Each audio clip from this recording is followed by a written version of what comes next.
voice can break the dark. A single spark ignites the heart.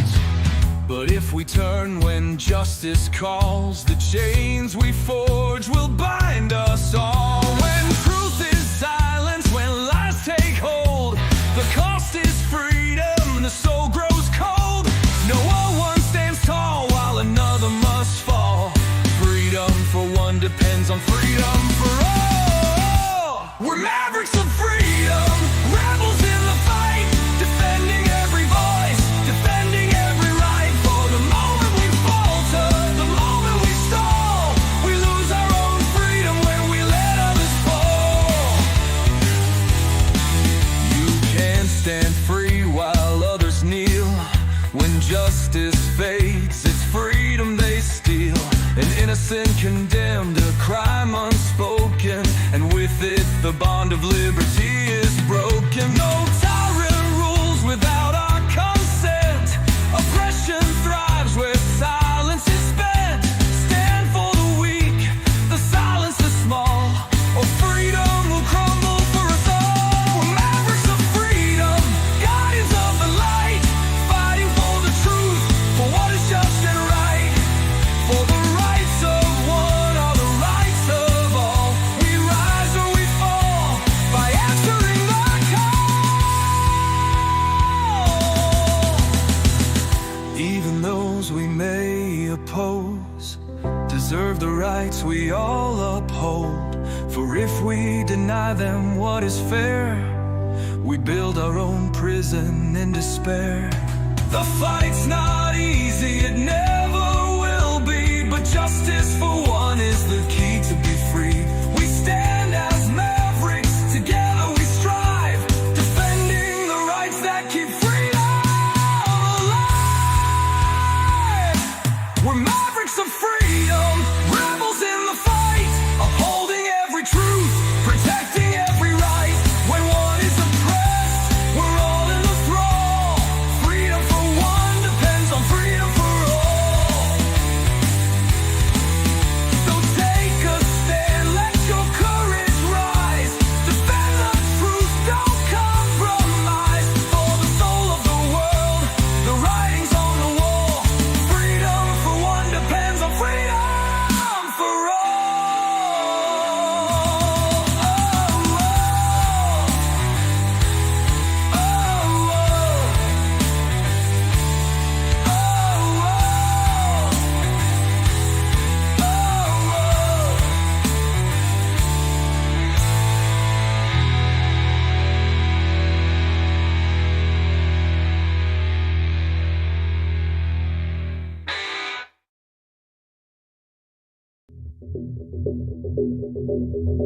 Greetings, Mavericks and new viewers.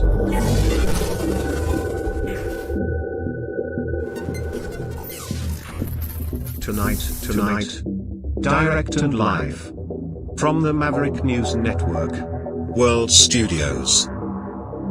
This is Maverick News with Rick Walker.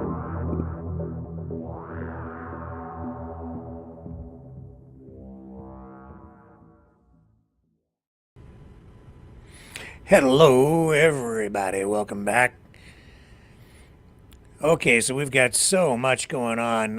We're going to go live in just a moment to Brampton, Ontario for tonight's Pierre Poilievre Conservative election rally. We've got a live feed coming out of there. We're going to take you to London, Ontario, where Maxime Bernier addressed today the immigration issue and outlined his plan with more detail. We're going to talk about Trump tariffs. He has paused them. Back down, I would say. Others say, oh, no, it's the art of the deal. I'm not so sure. But there's a lot to talk about, and we'll try to get to the phones as well. So, also, thank you for the words of support last night. Meant more than you know. In the face of disheartening attacks. Thank you for the support. Stay with me. On the other side of this, we'll go live to Brampton and Pierre Poilievre.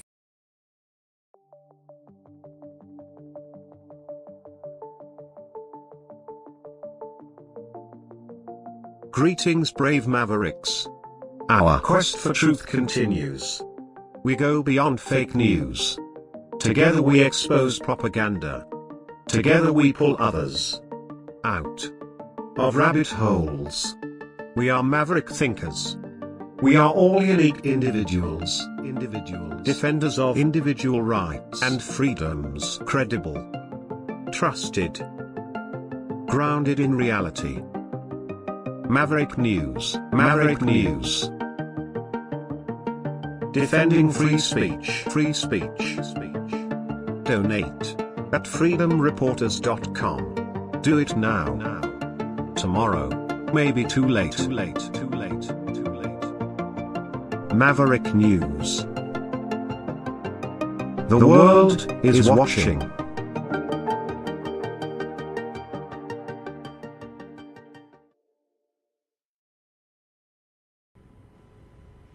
Okay, the election in full swing. We didn't get to carry the Mark Carney speech last night. He started later, after. And I think the same sort of thing is happening tonight. Maybe we'll be able to get both in. But Pierre Poilievre about to come up on stage in Brampton in just a moment. The rally is already underway. Let's go there live now, shall we? Just 10 minutes down the road on Goreway, there was a Tim Hortons. 3 brave police officers pinned in a stolen Ford Bronco. This is a former police That officer. person had been arrested 6 times in 6 different stolen cars. Obviously. Held for bail every single time. Guess what? He's out again.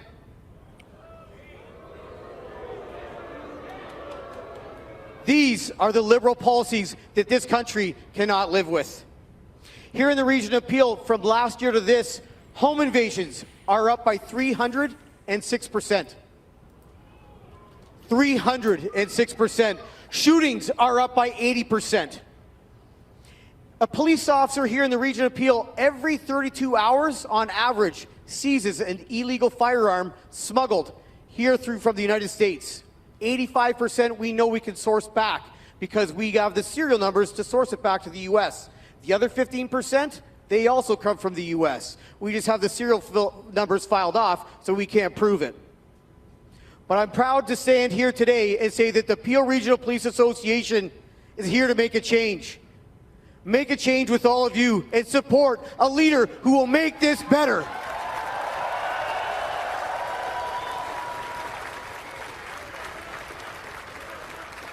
Pierre will restore mandatory minimums. He will slam the revolving door of criminality and put violent offenders where they belong, behind bars.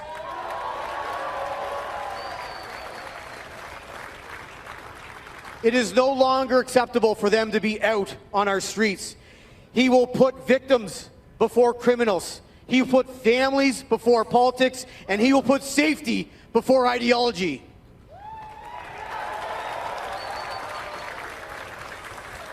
My friends, this isn't about right or left. This is about right and wrong. So let's take back our communities.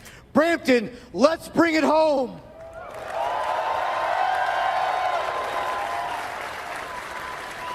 Ladies and gentlemen, a round of applause for Adrian Woolley leading the charge in the entire country.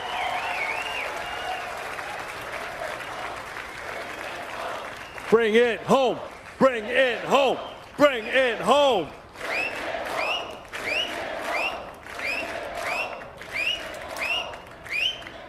Now, ladies and gentlemen, in just a few minutes, we're going to kick this off. So get your cell phones ready, get your signs ready, get that energetic chant ready, because we're going to kick this off with a few guest speakers, and then we're going to get to the one and only Pierre Poilievre. We'll be back in a few minutes. Okay, so let's just take a brief break from that. We'll keep an eye on it. We'll go back live when the action resumes. And so for now, we will start talking about the other top stories of the day. What a weird, weird time we're living in. Trump today did a 180 on these tariffs. pausing these reciprocal tariffs, pausing them. After all this crazy chaos, he backtracked on these destabilizing economic policies that he has, instituting a 90-day pause for most affected nations, except for China. Yeah, he still has his sights set on China. Here's, let me just show you this first. This is what he posted on Truth Social. And the markets are in chaos. Up and down like a yo-yo. Here's what he posts here. Based on the lack of respect that China has shown the world's markets, I am hereby raising the tariff charged to China by the United States of America to 125%, effective immediately. At some point, hopefully in the near future, China will realize that the days of ripping off the USA and other countries is no longer sustainable or acceptable.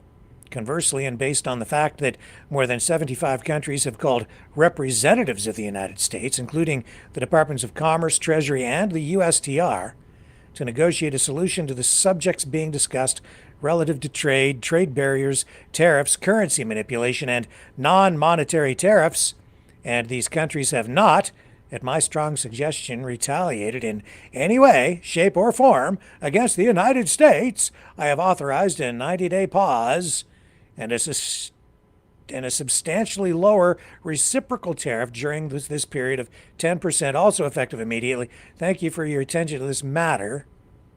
So that's posted today. The whole darn thing is confusing. So are they on, off, still at 10%? What the heck is it? I don't know. I think they're off. That's basically, I think, where we're at. On all the countries that did not retaliate, they're off. That's what many outlets are reporting tonight. He said that he's doing this because people were getting a little bit afraid, a little bit queasy. Let me show you we'll run this clip. Here we go. Trump. Sorry.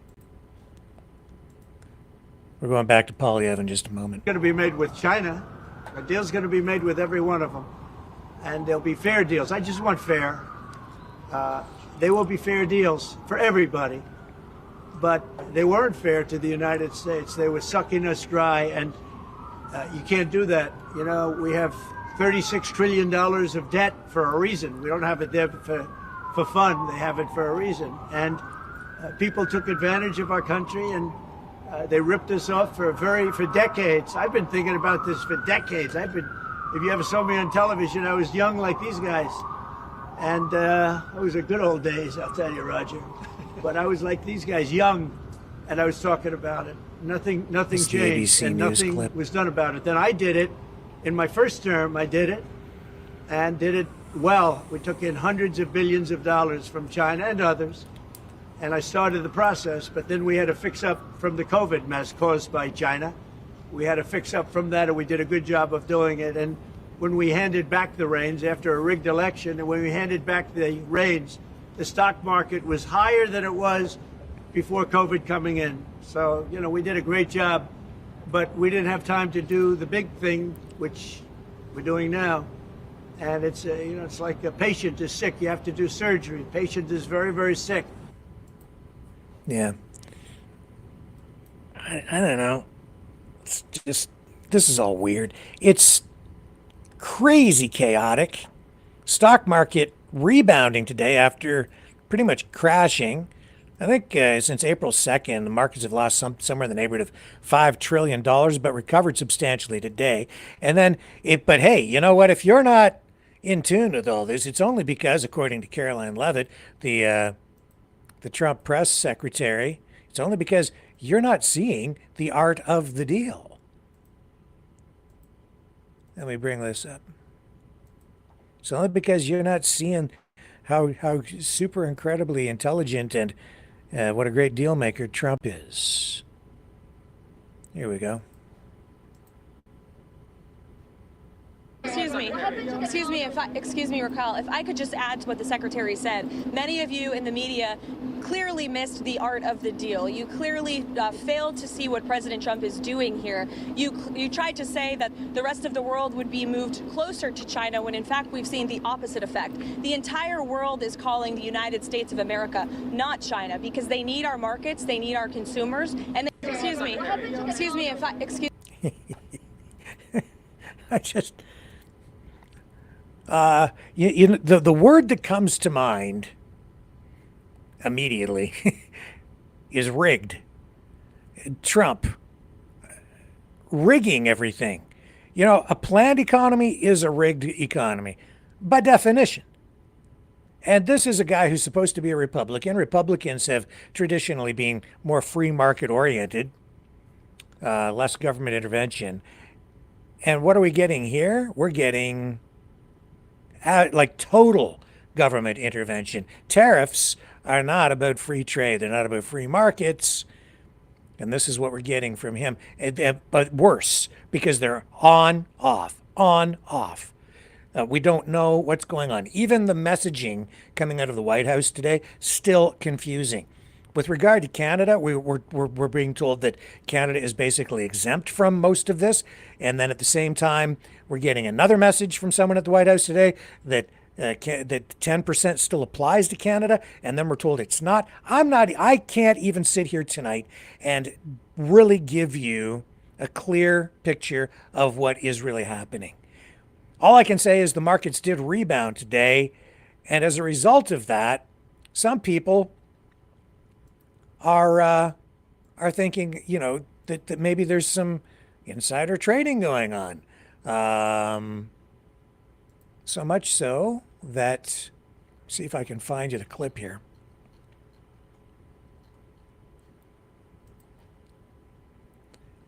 I have so many things lined up. Adam Schiff saying they're going to investigate to see if any insider trading has actually been happening. Here he is here. Okay. And I've been saying this for a while. Johnny from Toronto, we talked about this. I think he was on the show talking about it with me. Yeah, if you know when the market is going to crash, you know when to sell and you know when to buy. And if you're on the inside getting information, then you know exactly what's going on. And Marjorie Taylor Greene under great scrutiny tonight because she recently converted some stocks into treasury bonds, I guess, and just at the right moment. Here's Adam Schiff, not Trump's favorite guy, and Trump isn't Schiff's favorite guy. How concerned are you with this market fluctuation, and are you concerned that there could be members of the White House that are benefiting from it? Absolutely. I'm writing to the White House to demand who knew in advance that the president was going to once again flip-flop on tariffs, and are people cashing in? There is just all too much opportunity for people in the White House and the administration to be insider trading, and you can't put it past them for a minute. So we're going to try to find out. There's a good chance they'll just ignore you, though, right? Should there be some other independent investigation into this? Well, I think Congress should do an investigation into this, but we're going to demand answers from the administration. I think you're right. They're likely to stonewall, particularly if they've been engaged in corrupt insider trading. But they won't be able to hide it for good. I mean, we know who's in the administration. We can look at eventually what people are buying and selling. This will come out. But an administration that has their own meme coins and is already engaged in self-interested dealing when Elon is doging agencies that are doing oversight of his own businesses, in that kind of corrupt climate, you have to assume the worst, and we're going to try to find out. Yeah, like I'm sorry, but yeah, I don't normally align with him on much of anything, but wow, what's been going on with these tariffs and the markets and Trump's behavior, the way he talks, the information that he signals. Oh yeah, yeah. I mean, you don't even have to be blatant, like you don't even have to be secretive about it. He's just putting it right out in the open. And so all you need to know is when. When are you going to do this, Donald? And then you run over there, and just before he introduces the tariffs, bam, you sell. And then when the market bottoms out, craters, you buy back with your cash. And then you ride it all the way back up to the top. And with these kinds of swings in the market, some people are getting filthy freaking rich at the expense of a lot of other people, as pension funds rode it to the bottom, and trillions of dollars in value wiped off the the valuation sheets, just gone. And then within 24, 48 hours, pow, back up like a yo-yo. Wow, this is incredible. Darn right, there should be some investigations to see if there's any insider trading going on. And here's the irony in it. Mark Carney, on the Canadian side of all of this, was asked, was it yesterday we ran that clip, if he knew what was going on with his investments. And of course, he's had to put his investments into a blind trust. So this is a guy who's being accused of, well, some say tax evasion, but I think the more accurate phrase is tax dodging, because it's not necessarily a crime, but it may not be ethical what he's doing, which is a bit of a slightly different question. But the thing is here, he says, well, I know that my stocks are going down. Yesterday, I think it was, he said that. And of course they are. And there's nothing he can really do about it, because it's hands off now, because he's in the position of prime minister. So he had to put those assets into a blind trust. He doesn't manage them himself. So while all of this yo-yo stuff is going on, he can't touch his investments. So I think he probably took a bit of a bath, but now they're coming back up. So as long as whoever is managing them didn't sell them, he may recover some of what was lost, like a lot of other people. That's why you shouldn't panic in these situations. Whenever the market crashes, or whenever it dips like that, these things tend to be an overcompensation. There's emotion built into the market, because people tend to panic and they get caught up in the momentum, either selling off or even riding it high. And so when it does dip like that, you shouldn't panic. Like, don't sell at the bottom, generally is the rule. And I'm not giving you financial advice directly, because I'm not a certified financial planner, and you should seek professional advice before you make any investment decisions. Don't just take it from me. I'm just saying that the rule of thumb is, when the market crashes, that's when you buy. If you buy low, don't sell at that point if you've held on to your stocks, as long as you're invested in blue chip investments that are low risk, and the companies are still stable and not likely to go out of business. You just ride it out,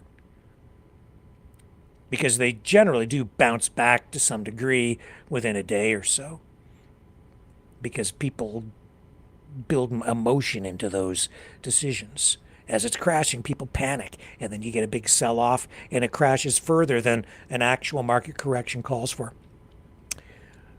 But man alive, I'm telling you. When I say man alive, I mean it's been a killer week or so. Unbelievable. So what do we know? Let's just try to recap this. So we know that Trump has changed his tariff policy again today. He paused what he was calling reciprocal tariffs for many countries around the world for 90 days. After saying, no exceptions, these things are here to stay. And now here we are today. No, we'll pause them for 90 days. And then, so we know that the White House initially said the flip-flop would leave Canada with another 10% baseline tariff, but then they changed that and flipped on that too during the day. So I think they're off. And so in the end now today, I don't think there are any actual changes to tariffs on Canadian goods for now. And there's still confusion in the public about it, what it means for the auto industry. And we know that the USMCA trade deal means that any vehicles produced in Canada that are USMCA compliant in terms of content requirements, which I think is like 75% North American parts, that they will not be subjected to any of these tariffs.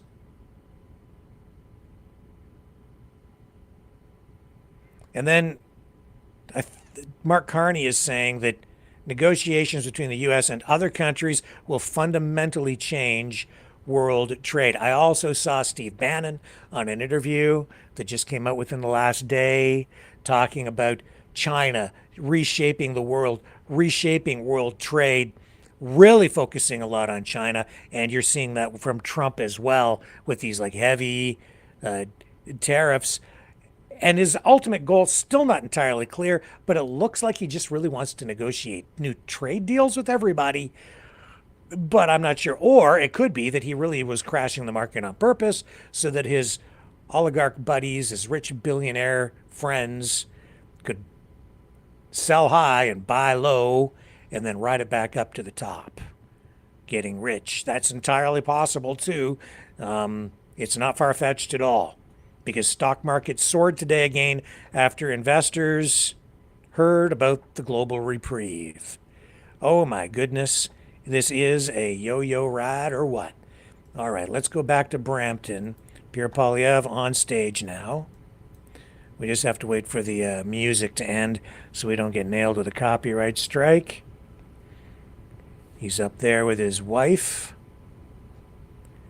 who continues to introduce him at all of these events. And here we go. Hello, Brampton!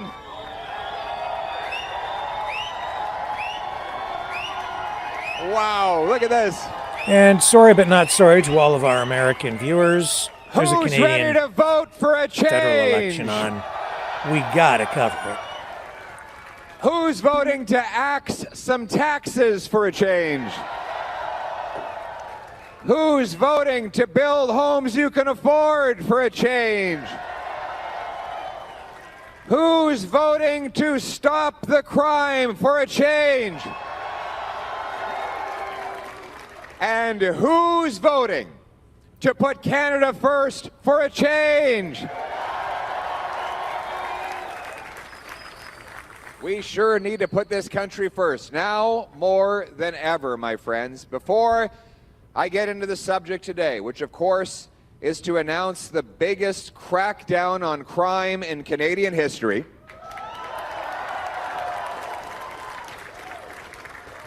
I have to address today's latest disrespect by President Trump of our country.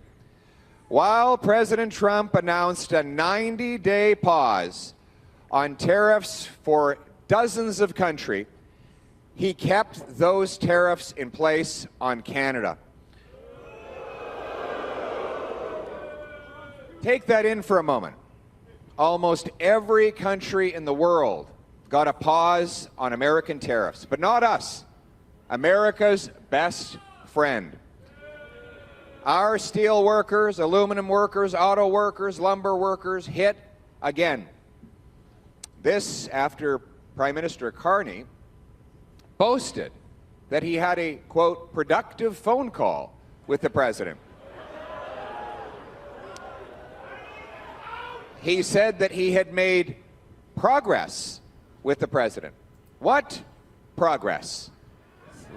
What progress do the auto workers in Brampton and Windsor and elsewhere in Canada today see? Now, to be clear, I'm not blaming Prime Minister Carney for President Trump's tariffs. These tariffs are uncalled for and unjustified. And no one can control this president. But that's precisely the point. Prime Minister Carney is running his entire campaign on a false promise that he can control the president through magical, masterful negotiating techniques Well, we know now that that is not true. Nobody can control this president. And while I will move quickly to negotiate an end to tariffs with protections for Canadian sovereignty as quickly as possible, we need to focus on what we can control. And this is what we can control, my friends. We need to reverse the disastrous liberal economic policies of the last 10 years that made us so dependent on the Americans in the first place.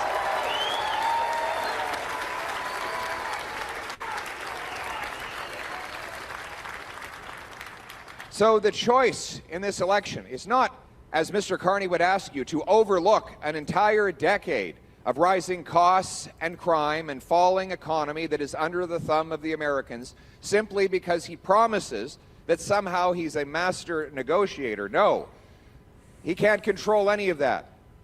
What we are deciding in this election is, can we afford a fourth Liberal term of rising costs and crime and a weakened economy?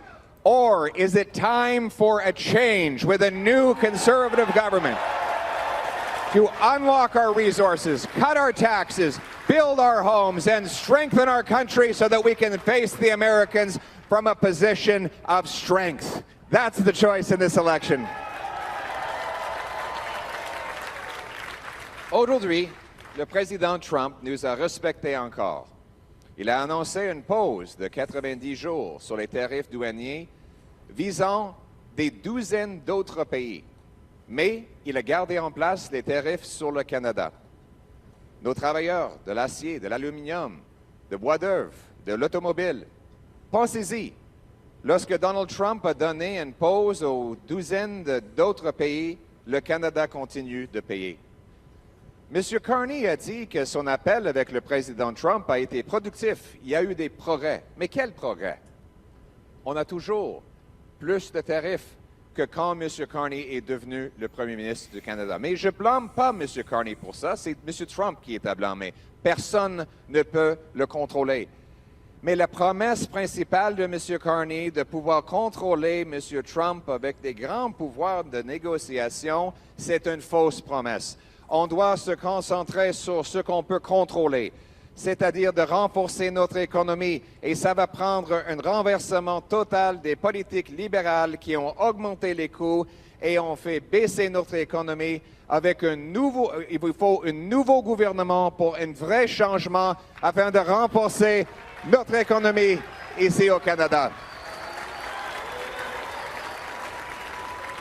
Donc, le choix dans cette élection, est-ce qu'on veut un quatrième mandat des libéraux qui augmentent les coûts et la criminalité tout en affaiblissant notre économie, en même temps qu'ils ont échoué, ou bien est-ce qu'il faut que ça change avec un nouveau gouvernement conservateur qui va couper les taxes et les impôts, bâtir des logements abordables et renforcer notre économie pour faire face à Donald Trump avec la force?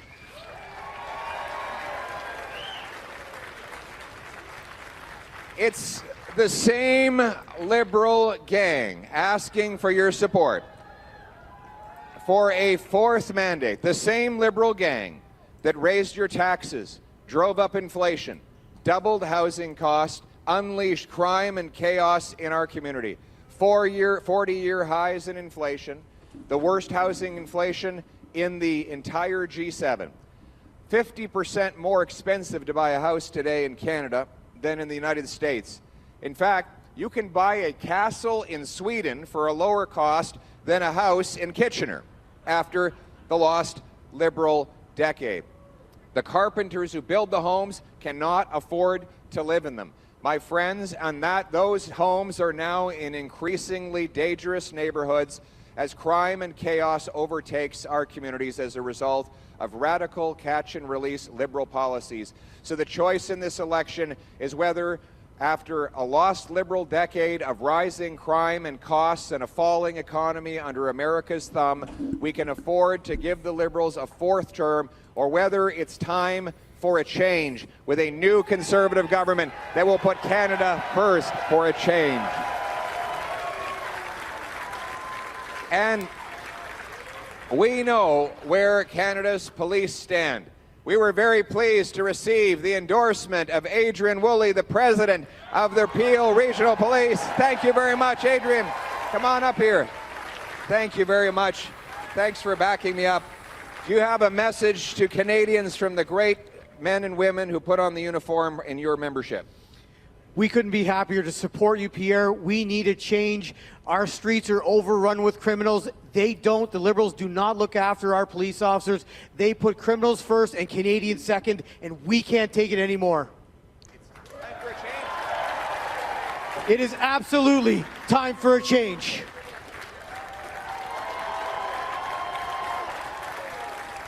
And thank you for fighting for the great police officers who put their lives on the line every day, who kiss their kids goodbye in the morning not knowing if they will return.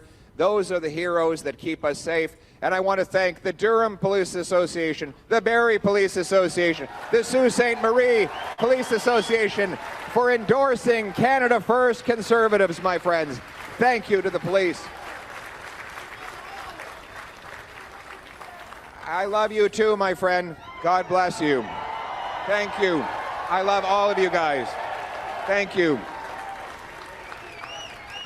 And if you, thank you very much. That's a very important cause, autism and many more. And if you had doubt at all the courage of our police officers, let's look back to 2022. 2 days after Christmas near Brantford, OPP Constable Greg Pershella was shot and killed. The accused, Randall McKenzie, had a long history of convictions for violent crime, but guess what? He was out on bail. He had already attacked his ex-girlfriend and been caught with an illegal firearm. He'd been denied bail at first, but then the judge changed his mind and turned him loose. These are just one of the many examples that if we look over to 2018 in Mississauga, a 14-year-old boy, Riley, was killed by two brothers, one of whom was out on bail for robbery, death threats, and violating other bail conditions. So he violates the bail conditions, and they let him out on bail again. 5 years later, they pled guilty to the lesser offense of manslaughter, which the family rightly called a denial of justice. And then if you turn the page to the next story, you have Darian's grandparents, Flo and Paul, who are here today. In Brampton, Darian was a beautiful and beloved young woman from a loving family whose life was taken tragically 5 years ago. The accused was an ex of hers who was out on bail for weapons charges, violence, and breaking contact orders with her. Unbelievably, as we gather here today, he can apply for bail again. No family should have to face that. And then there's Tori Stafford. In 2009, Michael Rafferty and Terry Lynn McClintock murdered Tori just a few months shy of her 9th birthday. Despite being sentenced to life in prison with no chance of parole for 25 years, the Carney-Trudeau Liberals let Rafferty move to a medium security prison, and McClintock was moved to a healing lodge in 2018. A move that was only reversed because of strong pressure from Conservative members of Parliament in the House of Commons. Now, this radical wave of crime is not happening by accident. These radical decisions are not being simply handed out by judges. They are being imposed by catch and release laws of the Liberal government. They have passed catch and release bail C-75. They passed C-5, allowing house arrest for the worst offenders. They reduced criminal penalties and sentences for the following crimes. Get this. Get this. I want to go through the list. Using a firearm in the commission of an offense, possession of a firearm, possession of prohibited and restricted weapons, possession of a weapon obtained by the commission of an offense, stealing a gun, really, weapons trafficking, possession for the purposes of trafficking, importing and exporting weapons, discharging a weapon with the intent to harm somebody, discharging a firearm recklessly, robbery with a firearm, extortion with a firearm, unlawful sale and distribution of tobacco products, Controlled and Drug Substances Act, trafficking, possession of illegal substances, trafficking, exporting for the purposes of exporting. We've got production of controlled substances like fentanyl, that literally you can kill someone with 2 milligrams of this stuff. And the Liberals, all of those offenses, they have reduced the penalties to release these offenders into our streets again and again and again. Now let me be clear. Every single Liberal MP and minister running for re-election under the Carney Liberals voted in favor of every single one of these soft-on-crime laws. Do not let them fool you. They all voted for catch and release bail. Now that means that the same 40 offenders in Vancouver were released and were able to be rearrested 6,000 times. 40 offenders arrested 6,000 times. Each and every one of them would have committed crime on average once every 2 days, every 2 days for an entire year. Now we have Ron Chinzer here. He's our, come on up here, Ron. Police officer. Ron is running for us in Oakville, but he's Oakville East, but he is a long-time police officer, including for Peel. Yes, sir. And tell me what you've seen from catch and release under Liberal Bill C-75. If I were to explain to you and have you live the life of an average police officer just over the last 6 years, ever since Bill C-75 came in 2019, it would keep you up for decades. And it's terrible. We have families who have lost their loved ones, their kids in their own household from fentanyl overdoses, and police officers and first responders have to tell the family. We have repeat violent offenders committing murders, carjackings, home invasions, and when we catch them, we have to tell these innocent Canadian victims, good people with their family, their loved ones in their house, that the person who did this was on bail. And we're trying everything we can do to keep this person in custody, but this Liberal government has always led them out. That heartbreak was the reason why I got involved with Pierre Poilievre. I had been lobbying to government as an independent police officer to say, please bring back common sense. And out of all of the politicians I had met, years ago I'd met with Pierre Poilievre. He was the only politician to ever ask me, how do we fix it?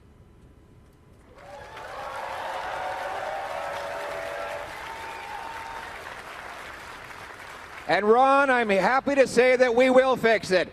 A Canada First Conservative government will repeal catch and release bail and end C-75.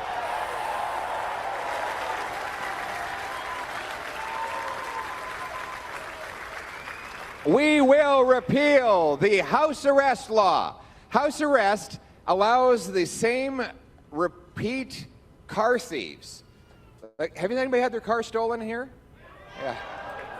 Okay, sorry, let me rephrase my question. Has anyone not had their car stolen? You might want to just step out sometime during the rally tonight. Make sure your car is still there. But joking aside, career car thieves get to do their sentences at home. It's house arrest. They can sit there watching Netflix or playing Grand Theft Auto. We're going to repeal house arrest for serious offenders and career criminals. We will also create a new offense for intimate partner violence to take domestic abusers and dangerous people and put them in jail.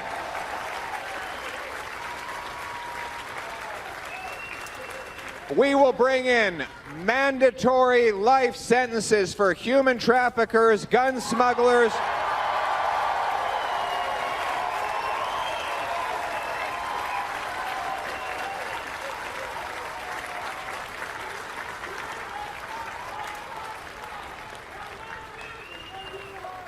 and we know that when you're mass marketing fentanyl, 40 milligrams of which is enough to kill 20 people, you are effectively committing mass murder. You're firing a bullet into a crowded room. You might not know who will die, but somebody will definitely die. So we will treat fentanyl mass marketers and producers, for the murderers that they are, they will have life sentences in jail. They will come out in a box.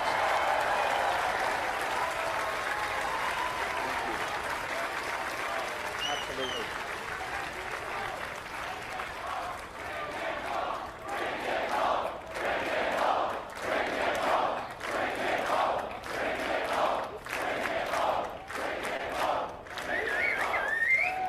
And speaking of it at home, many of our business leaders in this very community are afraid in their own houses, because after they achieved success through their hard work, they started getting letters saying, pay up, pay out $1 million, or we'll fire a bullet through your child's window in the middle of the night. We'll burn down your house or your business. We'll shoot one of your employees. Extortion has exploded under this Liberal government, which eliminated mandatory jail time for extortionists and allowed the worst extortionists, including those caught using guns, to serve their sentences at home. And that's why I'm so proud to have my deputy leader, Tim Uppal, here, who's working to change that. Tell Canadians about your bill to stop the extortion for a change. Thank you very much. As you said, that when these soft on crime Liberals took office, they changed the laws and extortion took off up to over 400% in some areas. And these are very serious crimes, like you said, shooting at homes when families are at home, full houses burnt down as arson. And they were being released on bail. They were not even being caught. Police were doing the hard job of arresting them, and they were still getting out on bail. So what we brought in is a private member's bill that I brought forward with the support of our colleagues that would, at the very least, because there's no minimum penalty right now, have 3 years for anyone committing extortion, 4 years with a firearm, and 5 years if you did this with an organized crime organization, local, international. But the unbelievable thing is that every single Liberal and NDP member of Parliament, including the ones that here in Brampton, where many of these crimes took place, voted against that bill. They voted against giving extortionists more jail time. ਸਾਰੇ ਕਹਿੰਦੇ ਆ ਵੀ Canada ਹੁਣ ਉਹ Canada ਨਹੀਂ ਰਿਹਾ ਵੀ crime ਬਹੁਤ ਜ਼ਿਆਦਾ ਵੱਧ ਗਿਆ ਹੁਣ ਤਾਂ ਪੁਲਿਸ ਵਾਲੇ ਵੀ ਕਹਿੰਦੇ ਆ ਵੀ ਜੇ ਕੈਨੇਡਾ ਦੇ ਵਿੱਚ ਸੇਫਟੀ ਲਿਆਉਣੀ ਆ ਪੀਅਰ ਪੋਲੀਅਮ ਨੂੰ ਪ੍ਰਾਈਮ ਮਿਨਿਸਟਰ ਬਣਾਓ ਤੇ ਕੈਨੇਡਾ ਦੇ ਵਿੱਚ ਸੇਫਟੀ ਲਿਆਓ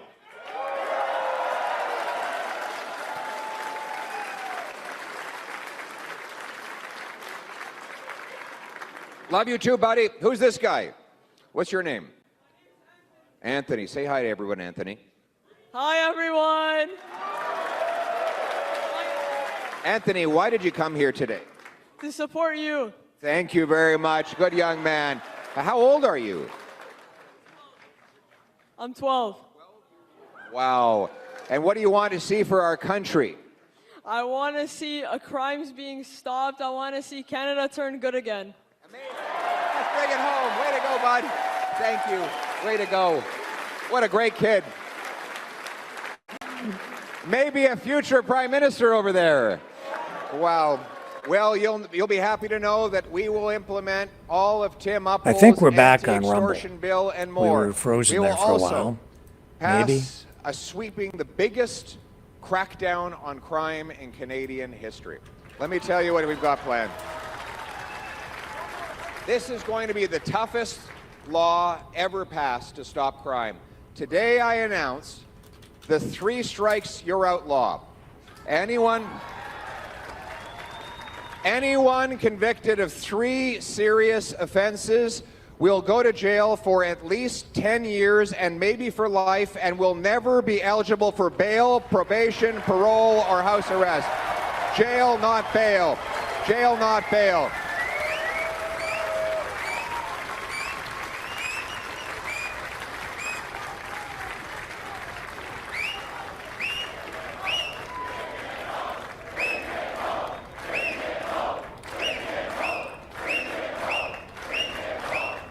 In fact, we won't have to worry about them getting early parole because there will be no parole for those offenders. It will not exist. Here's how it will work. Once they're designated a dangerous offender, They will serve a minimum of 10 years with no possibility of early release.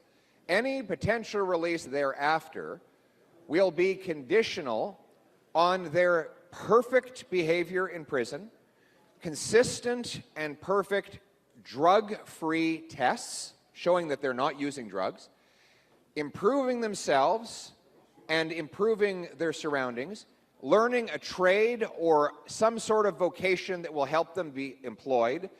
The message is this: after you've done 3 offenses, you're going away for life unless you can prove to society that you are no longer a danger. That is how we are going to stop the crime and protect our communities forever.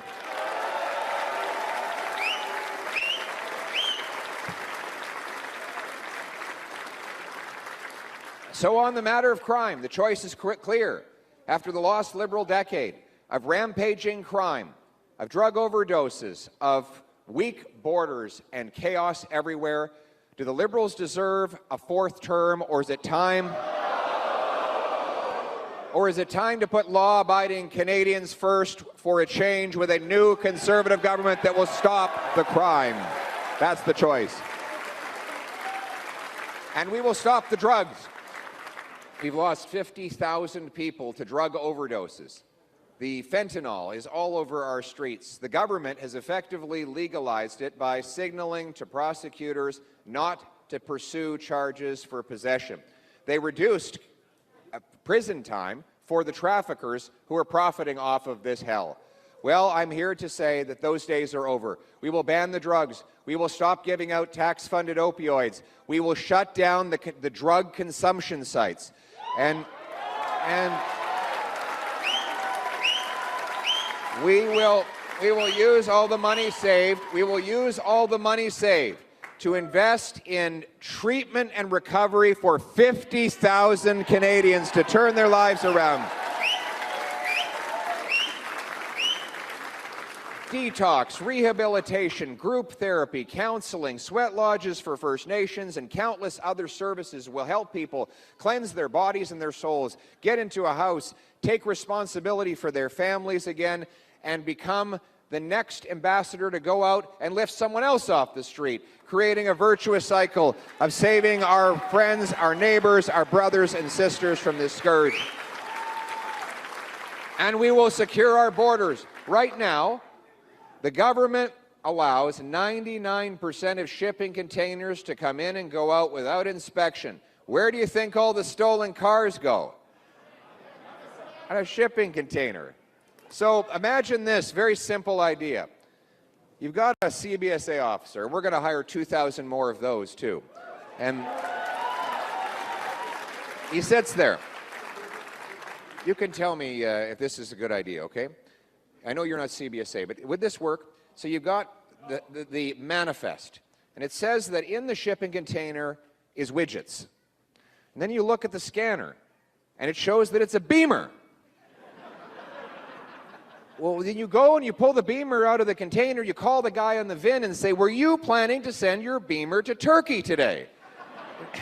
And he says, no, I was going to drive it to work, but it went missing in this morning. Oh, well, we've got it over at the Port of Montreal. You can come get it. And then you find out who booked the shipping container. You go to that guy and say, you're under arrest. You have a right to remain silent. What do you think? Would that work? I don't know. I'm just a simple boy from the prairies, but it seems like it would make sense to me, right? Yeah, that's right. Common sense. And we're going to have watchtowers that scan the frontier border to stop illegal crossings from happening. We will also have more frontline officers and less back office bureaucrats and consultants. And we're going to pay for all this by canceling the ridiculous multi-billion-dollar gun grab that targets hunters and sport shooters.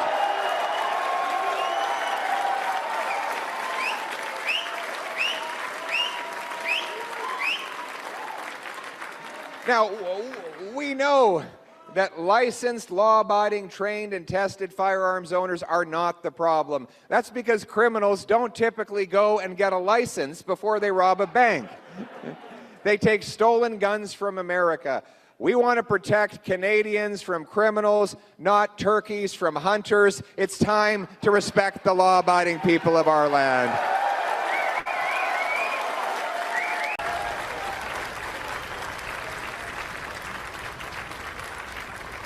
But to do all this, it takes a Prime Minister who will put Canada first, who will bring home our money and jobs. And we know that it's the same Liberals, the same ministers, same strategists, making the same promises as they have over the last 10 years, but they've pulled a fast one. They've replaced Justin Trudeau with his economic advisor and handpicked successor, Mark Carney. The only difference is that he is weaker and more compromised than Justin Trudeau. We've now known that he stashed his corporate cash in Bermuda so that he doesn't have to pay the same high Liberal taxes that his government charges all of you.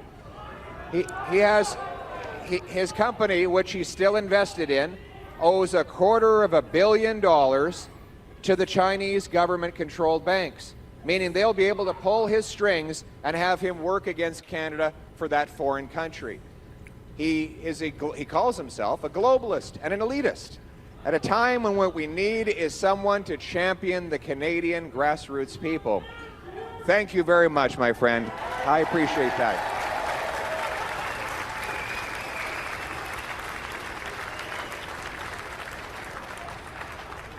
Mark Carney, this bait and switch of Mark Carney from Justin Trudeau is not enough to make up for the lost Liberal decade. We can't give them a fourth term. We need a new government that will put this country first for a change. Now, and that means making this a country where hard work once again pays off. Today, we got a lot of hardworking people in Brampton and Mississauga and other places. In fact, when I go to the communities around here and I walk around, all I ever see is people working nonstop. Like, I've never seen you don't walk into a coffee shop and people are just relaxing anymore. You know, there used to be something you take for granted. People had leisure and fun. But you go to Brampton, Mississauga, Etobicoke now, all people do is work, work, work. And not because they're saving up, but because they need to, just to keep their head above water. One of the reasons is they're spending more on taxes than on food, clothing, and shelter combined. Income tax is the fine you pay for the crime of hard work. The more you work, the more you pay. That's the Canada after the lost Liberal decade. And that is exactly what we want to reverse. If we want a strong Canadian economy, we need stronger paychecks, and that's why Conservatives will cut income tax by 15%. Thank you. 15% less income tax will mean you'll bring home more of each dollar you earn. Your hard work will once again pay off. Not only that, we want to bring back our jobs, including for the Brampton auto workers, and that is why we will axe the sales tax on Canadian-made automobiles. Buy Canadian. And then there's the carbon tax. The Liberals brought it in for 7 years. They kept the carbon tax law in place, but 28 days before the election, they hid it from the gas pump in the hope that they can fool people into electing them for a fourth Liberal term, after which they will simply raise the tax higher than ever before. Mark Carney says he wants a higher industrial carbon tax on our steel workers, aluminum workers, automakers, makers of fertilizer, and countless other essentials of industrial life that will drive our workers out of jobs and our businesses south of the border. This is another thing that Trump and Carney share in common. They both want to tax Canadian industry. Trump with tariffs, Carney with carbon taxes. I want neither. I will axe the carbon tax for everyone, for everything, for good, for real, for a change.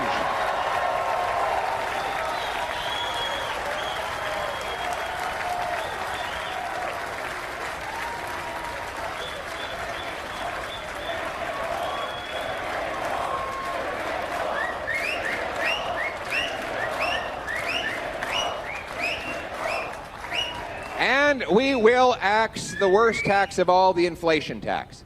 The inflation tax is when the government runs out of other people's money and starts printing more.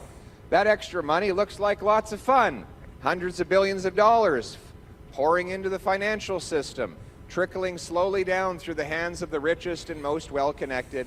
But by the time it gets to everyone else, it's lost its value because more dollars are bidding up a fixed supply of goods. If you have 10 apples in your economy and $10, it's $1 an apple. Double the dollars to 20, but still only have 10 apples. You're not twice as rich.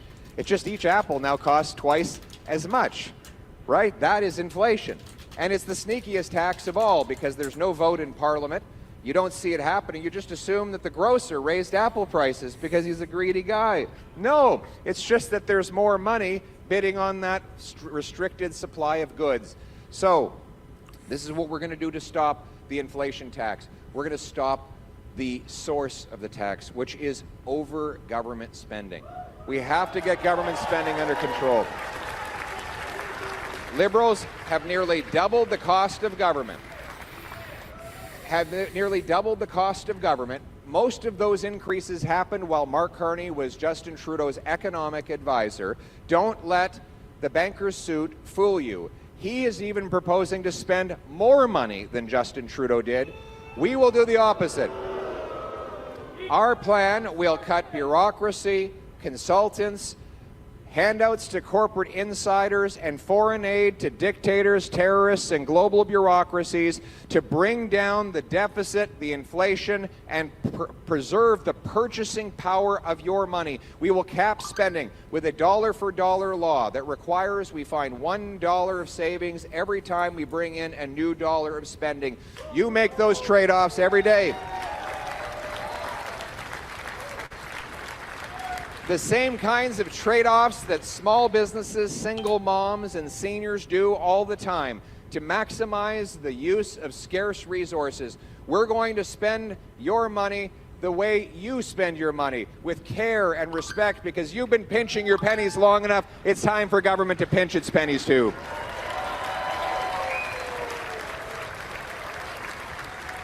And that includes bringing down housing inflation. Housing costs have more than doubled after the lost Liberal decade. In fact, it now takes 29 years for the average GTA family to save up for the average home.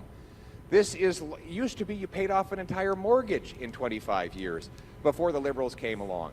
And now Mr. Carney is proposing the exact same policies that Trudeau used to give us the worst housing inflation in the G7. More government bureaucracies, more government programs in Ottawa. We don't need bureaucrats to build homes. We have carpenters, electricians, and plumbers for that. What we need is the government to get out of the way. That's right. Right now, the number one cost going into a new home in Ontario is not labor, land, or lumber. It's getting the permits and paying the taxes. 30% of the cost of a new home is just direct taxes. That's the sales tax, the land transfer tax, the development taxes, and then taxes on taxes on taxes. We will lead the charge in getting rid of these taxes. That's why I'm announcing that a conservative-led government will axe the sales tax on new homes, and we will incentivize municipalities to cut their taxes as well.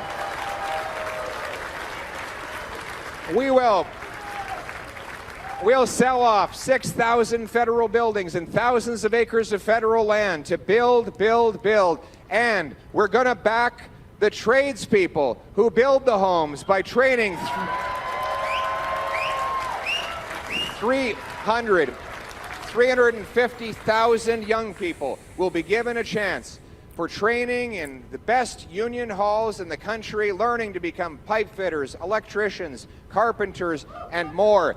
Because we need these people. We're going to bring back the $4,000 apprenticeship grant that the Liberals took away. And finally, I'm going to send a big, beautiful present to every high school principal. It's going to be a box the size of this stage. And in that box will be a module for every single licensed trade so that we can get our high school students doing pre-apprenticeships and apprenticeships when they're 14 years old. Boots, not suits. Boots, not suits. Boots, not suits. Boots, not suits. We're going to need those boots to build our economy back after a lost Liberal decade of blocking our resources and keeping our energy in the ground.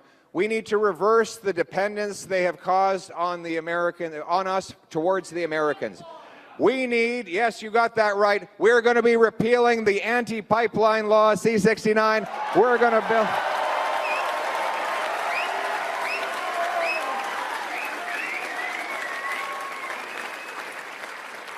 We're going to get rid of the Liberal production cap in our energy sector. We're going to unleash our resource potential with new shovel-ready zones. These are areas that are pre-permitted, that have permits so that businesses don't have to apply and wait 7 years. We'll do all the studies and the upfront research to protect public health and the environment so that the businesses know where they can build, how they can build, and then just get busy building now here in Canada. We're going to cut 25% of the rules and regulations that fall on the back of our small businesses so that our restaurant owners, our home builders, and others spend less time filling out paperwork and more time serving customers and hiring workers. It's just common sense. That's how we're going to reinforce our economy. So the question we have is, after a lost Liberal decade of rising costs and crime and a falling economy, we can't have a fourth term. We need a new Conservative government that will unleash our economy, cut taxes for our workers, and bring home opportunity for all. And this is my favorite part of the night. When I talk about the great investors in this room, we are going to pass the Canada First reinvestment tax cut. Zero capital gains tax when you reinvest in Canada. Bring it home.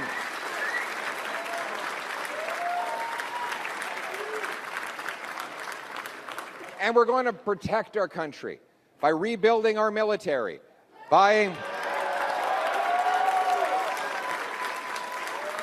we're going to buy 4 big, powerful Arctic icebreakers, double the size of the 1st Patrol Group of the Arctic Rangers. We will also fill up all of the vacancies in our armed forces so that our soldiers, sailors, and airmen are ready to stand on guard. And we will open the first Canadian Arctic base since the Cold War, CFB Iqaluit.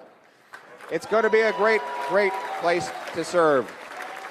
We'll expand the Cadet Corps to train our youth and mentor them under the watchful eye of our soldiers, sailors, and airmen. And we will fix the broken immigration system that the Liberals have left behind.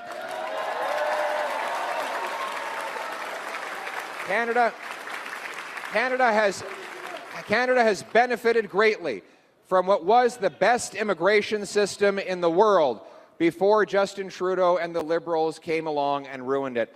And they continue to be obsessed with this ridiculous Century Initiative, which seeks to nearly triple our population to 100 million people. My friends, This is an idea just meant to favor the multinational corporations who want to drive down our wages. We will not allow it. We will get back to the best immigration system where we welcome people who can get jobs, get homes, and have health care, and we will give opportunity back. We will bring in a Blue Seal certification so immigrant doctors, nurses, and other professionals can get quickly licensed and working in our hospital system.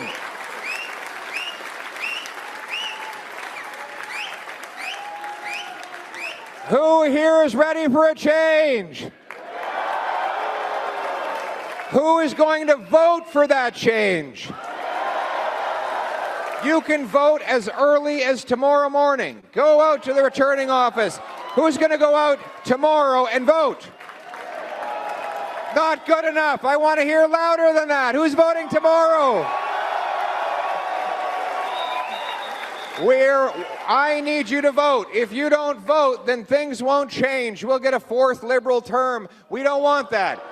We want to be a self-reliant and sovereign people that stands on its own 2 feet, harvests its resources, trades with each other, builds homes for its youth, protects its vulnerable, secures its borders, honors its history, builds its security, and raises its flag. We are not a nation of tax collectors and toll masters, of gatekeepers and grandees, of rulers and rule makers. No, we are a nation of entrepreneurs and explorers, of artists and adventurers, of warriors and workers, of patriots and pioneers, united around the Canadian promise that anyone from anywhere can achieve anything, that hard work gets you a beautiful life and a wonderful home on a safe street under our proud flag. Canada first, let's bring it home!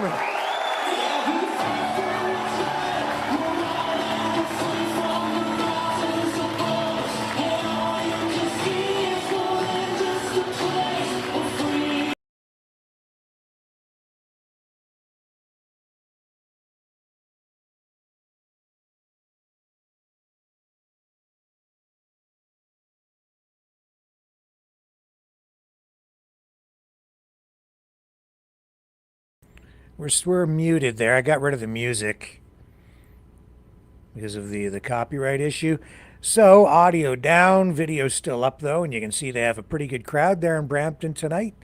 Not nearly as big as the crowd they had out there in Edmonton when Stephen Harper took to the stage to introduce Pierre Poilievre. But yeah, they're on a roll. That's for sure. I was kind of comparing things a little bit yesterday. Actually, you know what? I'm going to take a look at the source video to compare how many views Poilievre is getting versus Carney online with their rallies.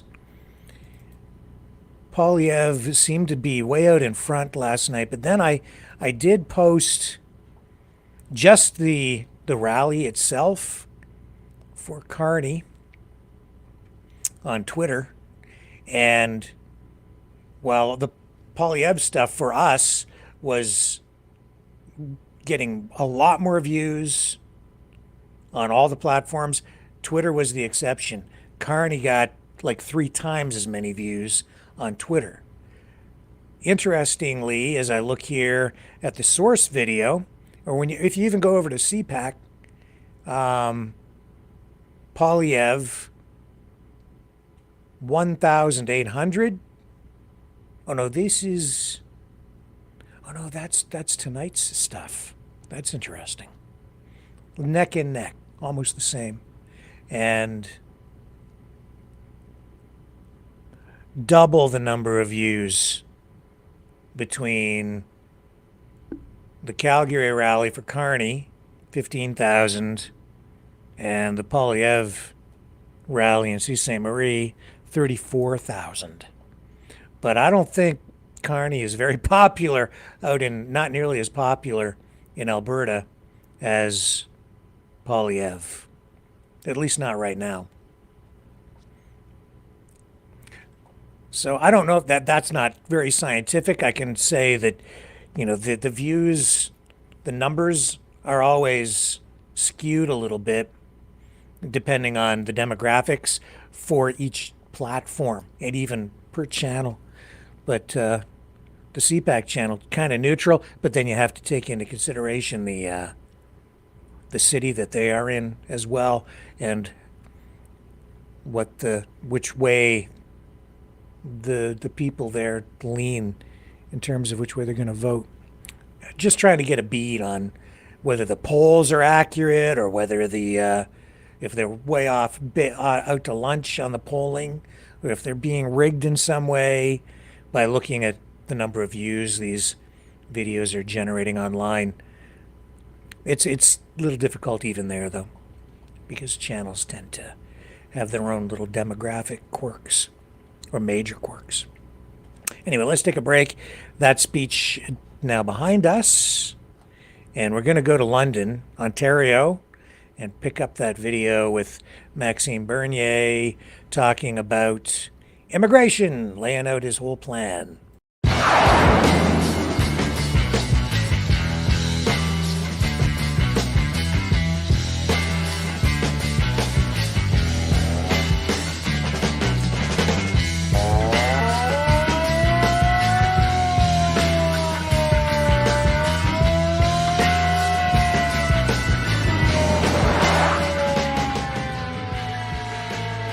Maverick News.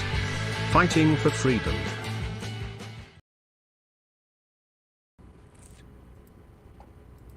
Okay, give me a moment here. We might pick up this liberal rally here too. I'm not sure what's going on with that, so give me a moment. And then we'll give everybody a little bit of everything so you get a taste of the full spectrum. I'm not sure. Polyev here, Maxime over there, Carney over there. I'll be right back.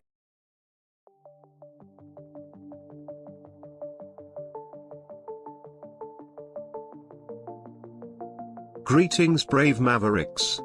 Our quest for truth continues. We go beyond fake news.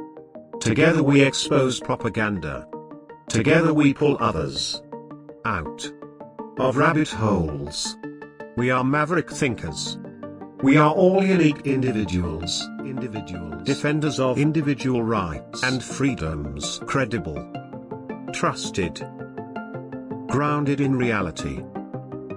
Maverick News. Maverick News. Defending free speech. Free speech. Donate at freedomreporters.com. Do it now. Tomorrow may be too late. Maverick News. The world is watching.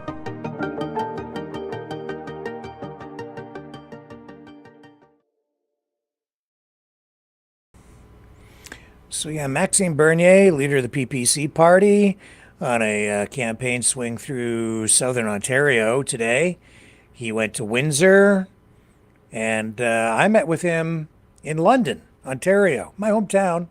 I don't live in London anymore, but it was within driving distance, so I went on up to London and put this report together for you guys tonight. He lays out his whole sort of immigration plan, and I also got an opportunity to meet today with some of the London area PPC candidates. Maxime Bernier, leader of the People's Party of Canada, in London, Ontario today, talking about immigration. He was at the Customs and Immigration offices on Exeter Road in the south end of the city. He has announced that if his party wins the federal election, a PPC government would impose a moratorium on all new permanent residents coming to Canada. I also said that Trudeau's cult of diversity and radical multiculturalism was dividing our country into tribes, that we were creating ghettos, that we were importing conflicts from other countries, and that Canada's culture, heritage, and identity were being diluted because it was impossible to successfully integrate so many immigrants. Again, we were accused of being intolerant, even though many PPC candidates were themselves immigrants or sons and daughters of immigrants. Hysterical left-wing journalists panicked when pro-PPC billboards appeared across the country with the slogan, "Say no to mass immigration." It was impossible to have a rational conversation on this issue. 6 years later, it has become absolutely clear that we were right. Today, there is a new consensus that is emerging. Mass immigration is indeed a major cause of the housing crisis. Even the Liberal government had to admit it. Mass immigration is also responsible for our stagnation of our standard of living. The economy is growing, but not as fast as the population. That's why our GDP per capita is the same today as it was 10 years ago. And who cannot recognize also that mass immigration increases pressure on our failing health care system, social programs, and infrastructures. We bring in too many immigrants, temporary foreign workers, and foreign students who don't have the skills that we need. Instead, they compete with young Canadians and semi-retired seniors for low-skilled jobs. We have all heard about the immigration scams to bring people here under fraudulent claims. There may be up to 500,000 illegal migrants in this country today who have stayed after their visa has expired. The People's Party is not against immigration or against immigrants. Many of our candidates and volunteers across the country are immigrants. What we are against is mass immigration. What we denounce are the many negative impacts that mass immigration has on our country. And polls show that the vast majority of Canadians now agree with what we were saying 6 years ago. A nation must be based on a sense of belonging, of participating in a common national project and sharing the same values. It is only when these sentiments are widely shared that we can develop the trust and common understandings necessary for our society and institutions to function. For many decades, Canada welcomed a reasonable number of immigrants who had to go through a very difficult selection process, who came here to work and become Canadian. Not to live like foreigners among us as if they were still in their home country. But when over 1 million foreigners come to Canada every year, that process of economic, social, cultural integration simply falls apart. Moreover, the official policy of multiculturalism encourages immigrants to keep the values and culture they left behind instead of integrating into Canadian society and adopting Canadian values and culture. It is time to put an end to this process of disintegration of our Canadian identity and social cohesion. This is why the People's Party has proposed the following policies. First, impose a moratorium on new permanent residents for as many years as necessary until the housing crisis has cooled down and the process of social and cultural disintegration due to mass immigration has been reversed. Second, deport all illegals who are staying in Canada after their visas have expired. Third, drastically lower the number of foreign students and temporary foreign workers and make sure that they do not compete with Canadian workers. And fourth, eliminate all funding to promote multiculturalism and emphasize instead the integration of immigrants into Canadian society. Mass immigration is destroying our society, our economy, and our unique Canadian identity. We need a pause to repair the damage. And therefore, we need a reasonable immigration policy that's in the interest of Canadians, old and new, not of foreigners. It's time to adopt these ambitious reforms with the People's Party. Thank you. Je vais maintenant faire ma déclaration en français. Bonjour à tous. Je suis aujourd'hui à London, Ontario. Je veux vous parler de la question de l'immigration de Vancouver, where a large proportion of immigrants settle. Nobody wanted to recognize the problem then. I also said that Trudeau's cult of diversity and radical multiculturalism was dividing our country into tribes, that we were creating ghettos, that we were importing conflicts from other countries, and that Canada's culture, heritage, and identity were being diluted because it was impossible to successfully integrate so many immigrants. Again, we were accused of being intolerant, even though many PPC candidates were themselves immigrants or sons and daughters of immigrants. Hysterical left-wing journalists panicked when pro-PPC billboards appeared across the country with the slogan, "Say no to mass immigration." It was impossible to have a rational conversation on this issue.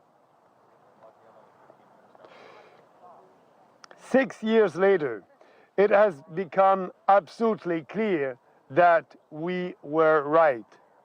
Today, there is a new consensus that is emerging. Mass immigration is indeed a major cause of the housing crisis. Even the Liberal government had to admit it. Mass immigration is also responsible for our stagnation of our standard of living. The economy is growing, but not as fast as the population. That's why our GDP per capita is the same today as it was 10 years ago. And who cannot recognize also that mass immigration increases pressure on our failing health care system, social programs, and infrastructures. We bring in too many immigrants, temporary foreign workers, and foreign students who don't have the skills that we need. Instead, they compete with young Canadians and semi-retired seniors for low-skilled jobs. We have all heard about the immigration scams to bring people here under fraudulent claims. There may be up to 500,000 illegal migrants in this country today who have stayed after their visa has expired. The People's Party is not against immigration or against immigrants.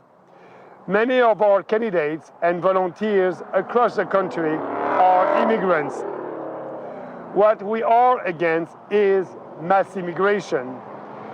What we denounce are the many negative impacts that mass immigration has on our country.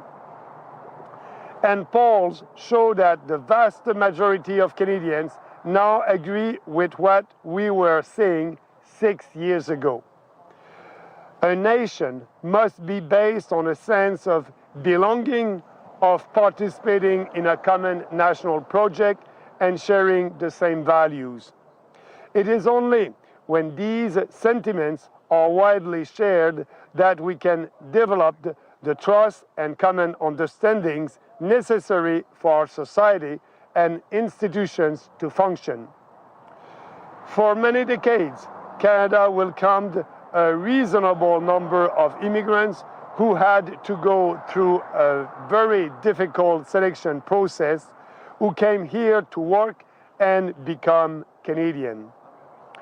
Not to live like foreigners among us as if they were still in their home country. But when over 1 million foreigners come to Canada every year, that process of economic, social, cultural integration simply falls apart. Moreover, the official policy of multiculturalism encourages immigrants to keep the values and culture they left behind, instead of integrating into Canadian society and adopting Canadian values and culture. It is time to put an end to this process of disintegration of our Canadian identity and social cohesion. This is why the People's Party has proposed the following policies.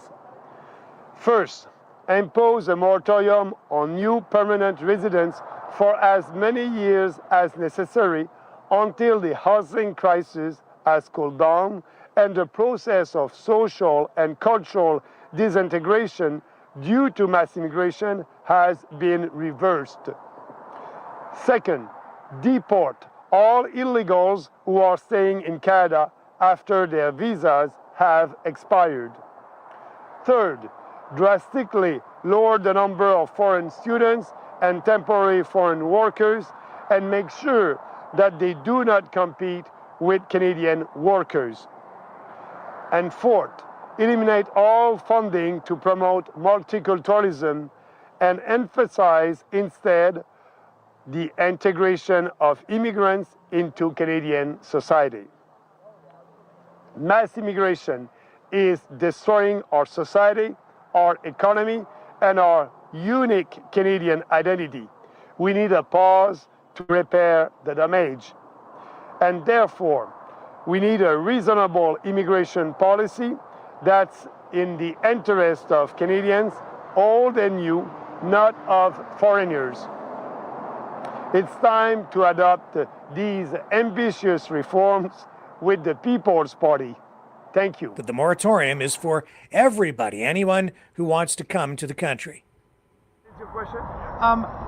Just what's the how would you go about deporting people, or what would the process involve in that regard? What would be the process about deporting people? First, like I said, we must know the real number. We must be able to find them, and after that, deporting them. Yes, that will take a lot of resources, but now all the resources that are, in that department to open our doors to immigration, they won't have to do that. That will be a moratorium. So all these people who are working at the Citizenship and Immigration Canada, their first job will be to find these people and deport them.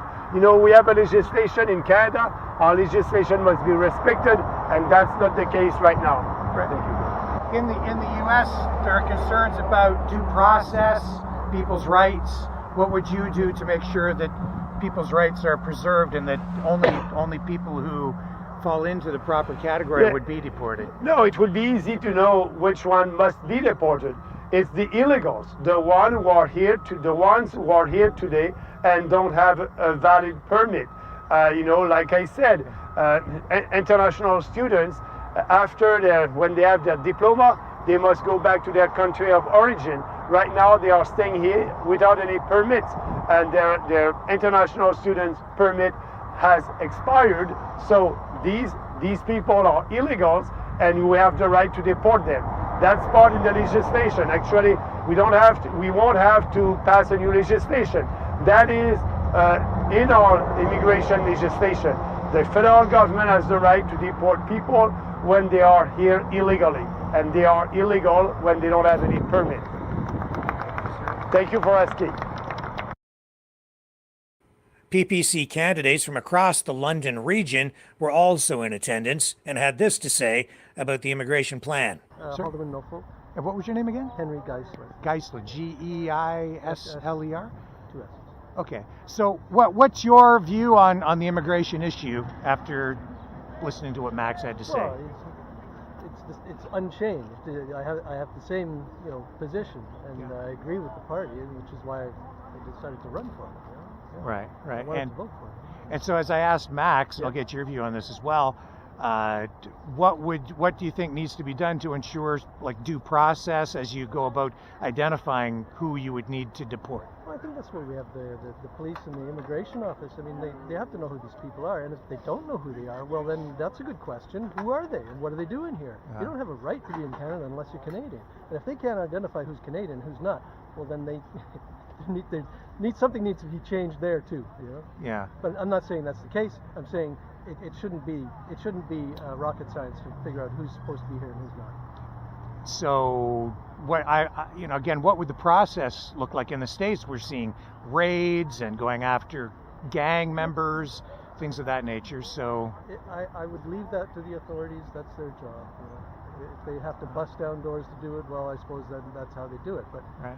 But again, you know, I mean, I think they keep track of us already, you know, more than we probably know. So I don't think that's going to be the hard part. Yeah.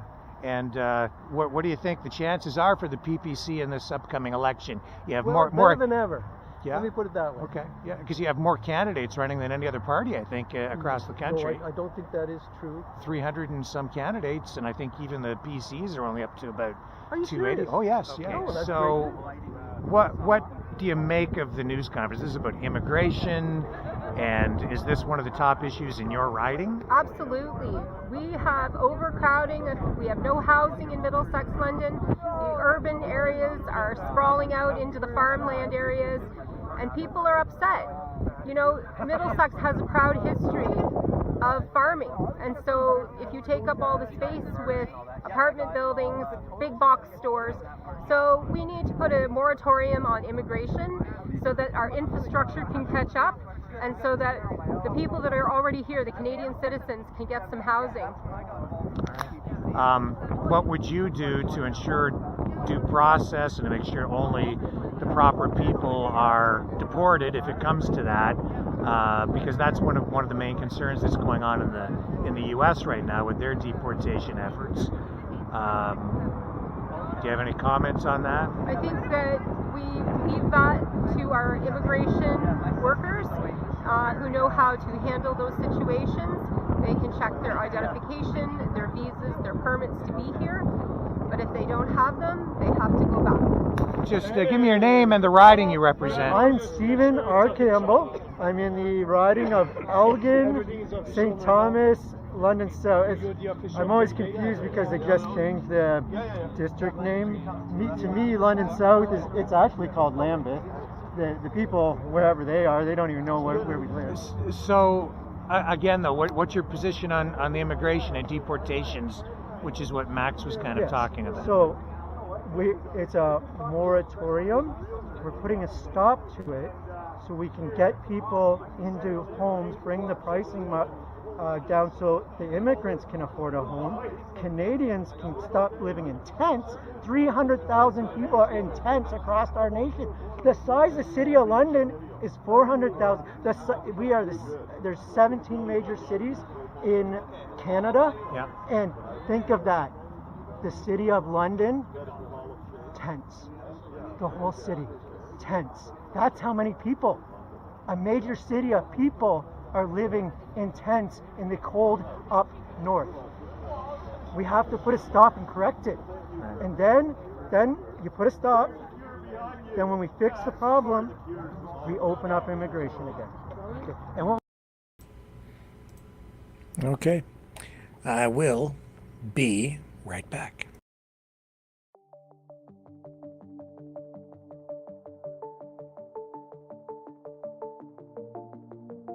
Greetings, brave Mavericks. Our quest for truth continues. We go beyond fake news. Together we expose propaganda. Together we pull others out of rabbit holes. We are maverick thinkers. We are all unique individuals. Defenders of individual rights and freedoms. Credible. Trusted. Grounded in reality. Maverick News. Maverick News. Defending free speech. Free speech. Donate at freedomreporters.com. Do it now. Tomorrow may be too late. Maverick News. The world is watching.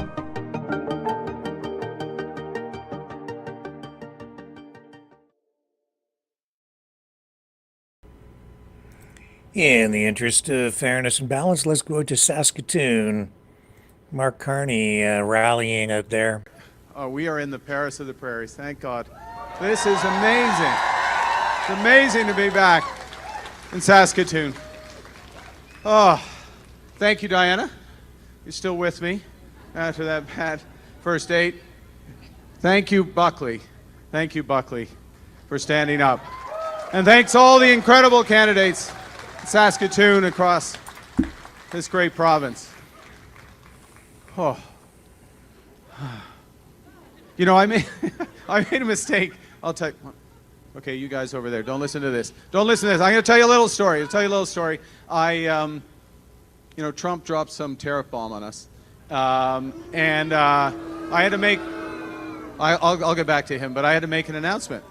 And I sprinted up the steps of Parliament, and I got to the top of the steps, and all the media were there, and then I realized, oh, I'm supposed to make the announcement right now. I was like, but I'm supposed to look cool and calm under things. But anyways, it worked. Listen, this is fantastic. I was last in Saskatoon 2 months ago, 6 weeks ago. Was anyone at Winston's then? That's good. Where were the rest of you? Where were the rest of you then? Now you're here. Okay. All right. Exactly. Yeah, loved it. It was great.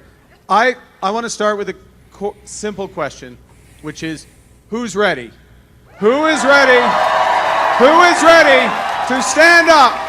Stand up for Canada with me. Who's ready? You in the red shirt over there, are you ready to help the Liberal Party win the most consequential election of our lifetimes? And send some great MPs, Liberal MPs, to Ottawa. You've got to send, we got to send great Saskatchewan MPs to Ottawa, because let me tell you, I have lived in Ottawa a number of years, and nothing happens in Ottawa. And if something happens in Ottawa, people don't notice. And we need to change that. But I'm going to tell you a quick story that goes back to Winston's. In Ottawa, in the main hotel, the equivalent of the Bessborough, there hangs the photograph of Winston Churchill, the most famous photograph of Winston Churchill. You know it. A number of you are nodding. He's glowering at the camera because Karsh, the famous photographer, had taken his cigar from him. He's glowering at the camera. It looks the height of wartime defiance. And it was at a point known as, well, let me tell you, it was at a point at the end of 1941 where Churchill had just visited FDR, and he was up to see Mackenzie King. And it was a point after the Allies had lost every battle with the exception of the Battle of Britain. The Japanese had just bombed Pearl Harbor, and the world's fate hung in the balance. And Churchill described it as the hinge of fate. That was the moment. It was the hinge of fate. Now, that photograph was stolen. Not 50. Oh, that's misguided. That's misguided. That's all right. It's all right. It's all right. We value diversity in this country. We value diversity in this country, unlike the United States of America. You can hold different opinions in this country. It's all right. Thank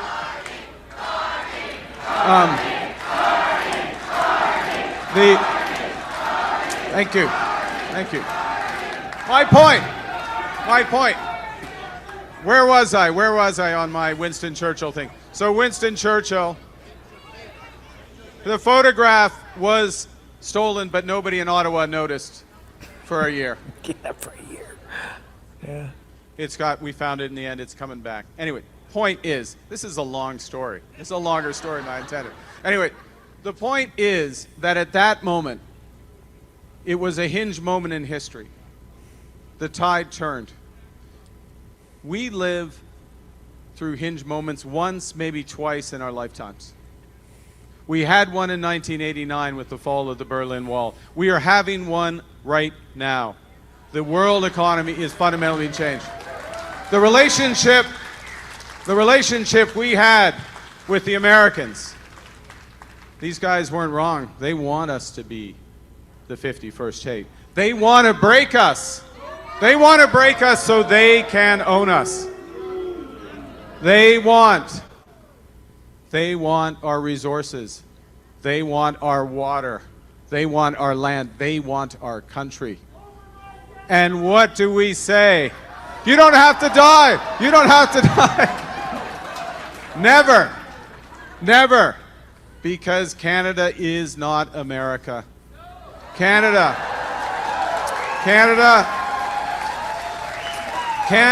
is a mosaic. You look at this room.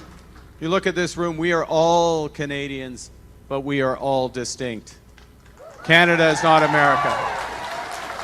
In our country, we take care of our own. We take care of our own. In our country, healthcare isn't a big business like the US. It is a right.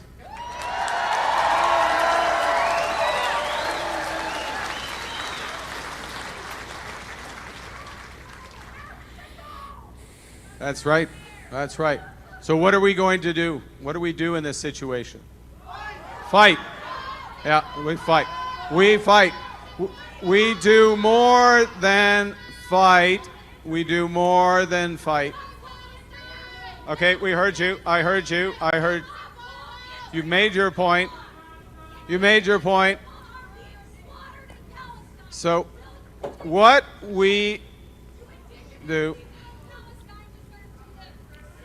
on I say, Mr. President, no, you're disqualified on that basis. So on the,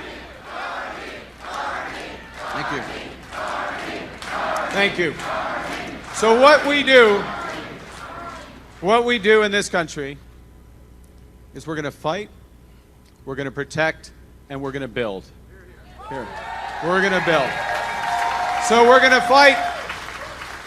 We fight the Americans with what they understand.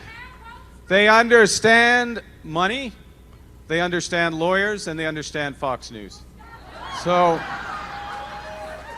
we put counter tariffs on the Americans. We put counter tariffs on the Americans. Okay, I've come a long way. These people have waited a long time, and I would like to speak. Understand the point. Thank you. Thank you. So, thank you. Thank you. Doing my best. So, money. American, number one, money. We have put counter tariffs on the Americans. Counter tariffs to have maximum impact there and minimum impact here. Lawyers. We got a lot of lawyers. We're taking them to court, in their courts, in the international courts, in the NAFTA court, and we will win those lawsuits. And Fox News, well, we got Doug Ford all over Fox News. He's making the point. He's good. He's good. He's good, Doug. But the court, the next thing we do, okay, fight, yes. But what we have to do is we have to protect our workers. Protect our workers. Think of the steel workers. The steel workers here in Saskatchewan. Steel workers in Saskatchewan. The auto workers in Ontario. The farmers and fishers. The potash workers. And we're taking, some would take the money from the tariffs and they want to cut taxes. I won't say who that is, but you can probably guess because his answer to everything is cut taxes. We're taking every dollar from these tariffs and we're giving it back to the workers who are most affected by them and the enterprises. We are protecting our own. But the big thing that we are doing, and we're drawing on the values of Saskatchewan, is to build this great country.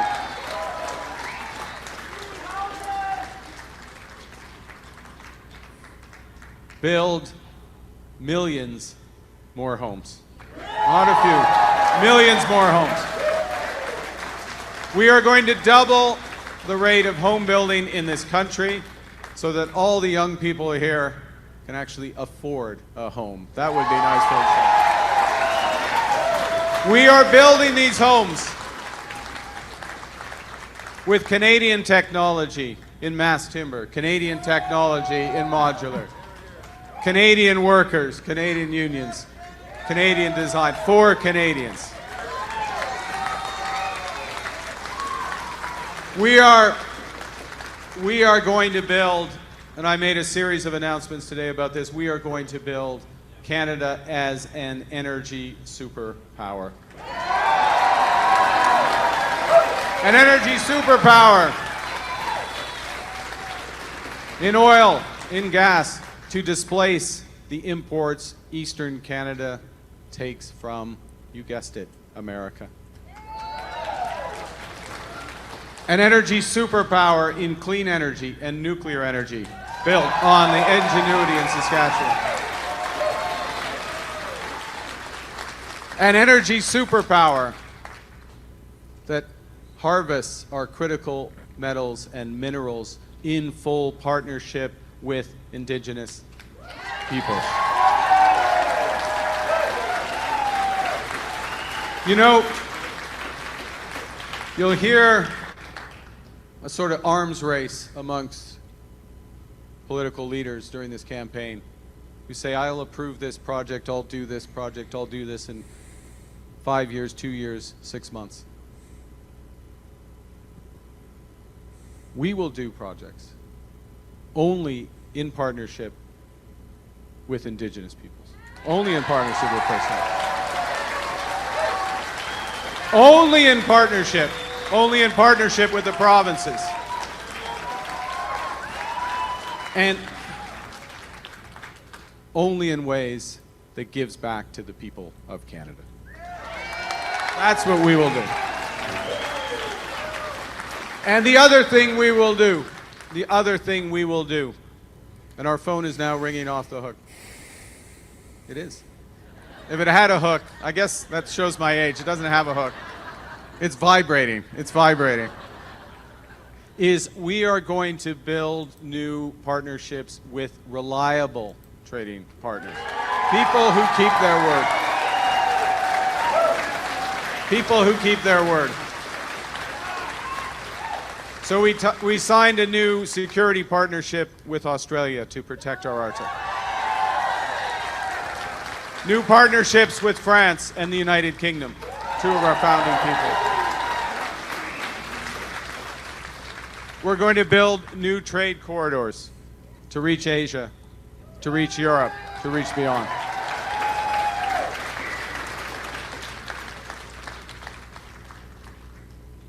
You know, I actually had a pretty good life about 4 months ago. But I, like you, was probably worried about our country. Aware that we needed to make some big changes. Big changes to address the housing crisis. Big changes to address the cost of living crisis. Big changes so young people have options, such as what we've just created. Let me just say one thing. In terms of our housing policy, we are going to create not hundreds of thousands of jobs, we're going to create hundreds of thousands of careers in the trades.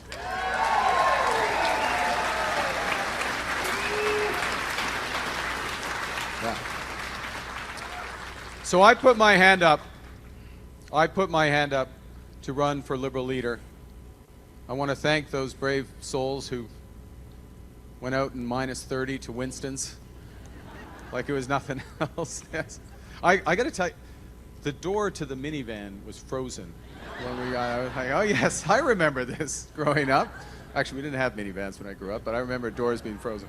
I want to thank the brave souls that came out then and supported me then early on. I want to thank all of you who are here supporting Liberal candidates, the Liberal Party. I know many of you are not Liberals, haven't been Liberals, are thinking about putting your trust in us at this crucial time. Thank you.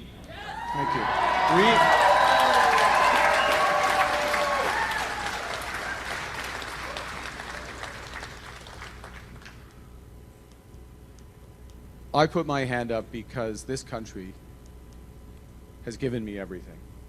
This country gave me my education. My family and my values.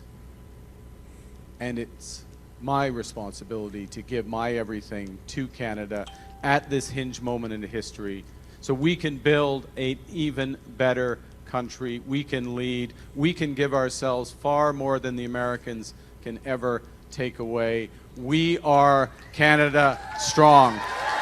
Thank you very much. Merci beaucoup. À bien.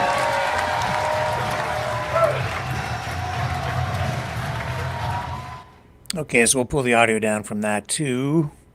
So, because they'll no doubt start running some music that will get us a copyright strike. So a shorter speech from him. And I've noticed he keeps attracting hecklers. And I'm not sure he's the most effective. Well, he didn't do a bad job handling them tonight, but he seems to at times get a little testy with reporters who ask him questions he doesn't like, and I'm not sure that he's smooth enough yet with the hecklers. He didn't do bad tonight, though. And the housing plan, a little bit different than what Poilievre is rolling out, focusing on that. Interesting, this story about Jagmeet Singh and this Saskatchewan Party MLA who called him a terrorist. I don't know if you've seen this or not. I'll show you the headline. This MLA has apologized to Jagmeet Singh. That's a picture of her, the MLA, who has issued an apology after she called Jagmeet Singh a terrorist. During a speech on the floor of the legislature about 2 weeks ago, Raquel Hilbert, the Saskatchewan Party MLA for Humboldt-Watrous, made that comment according to this report on CTV back on March 25th. And she says, quote, "During my budget response speech, I made an inappropriate comment regarding the federal NDP leader. She said, I wish to apologize and withdraw my comment." So she made the comment while responding to opposition criticism of the budget. During her remarks, it says she spoke about the government's work in opening trade offices and finding new markets for Saskatchewan products.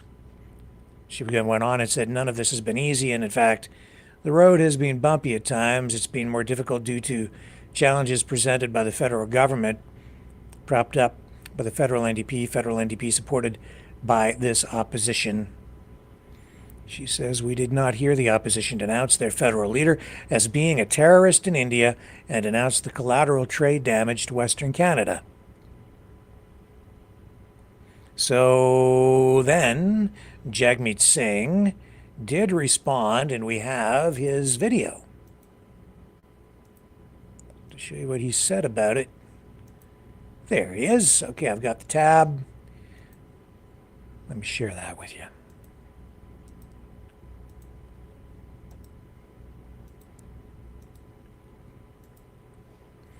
Because Jagmeet Singh says he's an adult, blah, blah, blah. And here's what he said.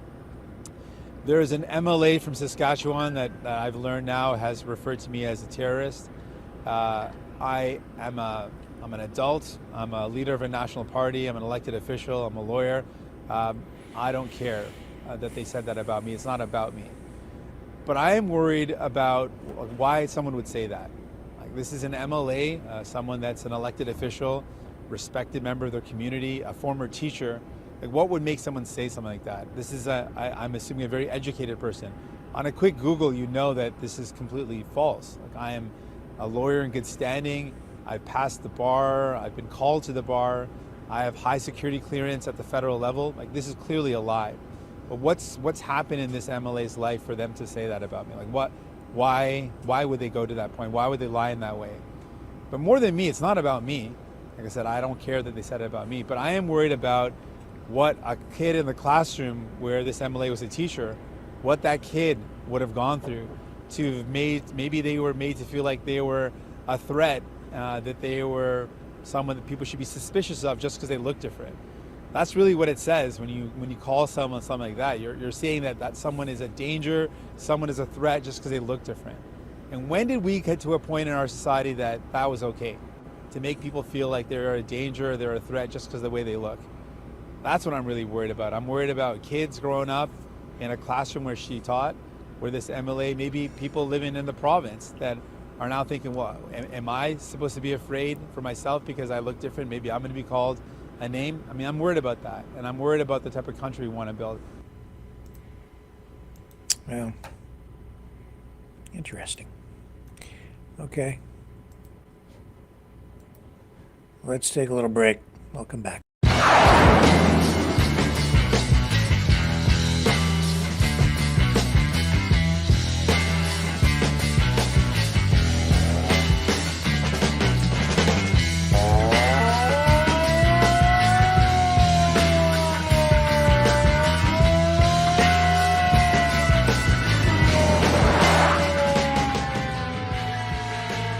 Maverick News. Fighting for freedom. So that gets us to the top of the hour. Let me just pop into the chat for just a moment. I haven't been looking too much. Oh, there we are. I'm sure that some comments have come forward from all of those speeches given.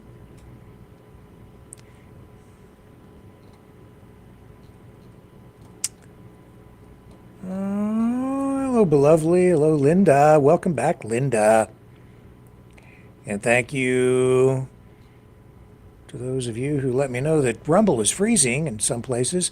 I tried to fix it, but whatever I did, I don't think it had any impact. It was just, I think it just self-corrected over time for some people. So it wasn't any magic that I performed. I'm just glad it got rocking and rolling there. Dragon says, check my comment on Carney. I don't know. I'd have to sift back through here, Dragon. I don't know what you said about Carney. Something about feel like bringing Carney to the table is like bringing a knife in a gunfight. Not only he's not the sharpest tool in the shed, but also unreliable. Okay. He's not the sharpest knife in the drawer.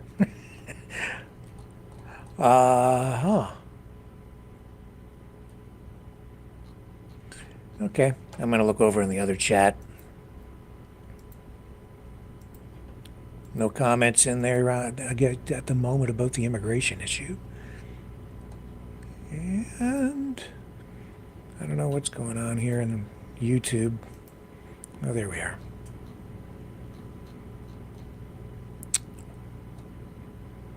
Well, there's Kitty the prepping cat. Hello, Kitty, and Jesse, Alicia, my great friend Bon, and John. Hello, Sandy. And Pooh Bear is glad the hecklers are there.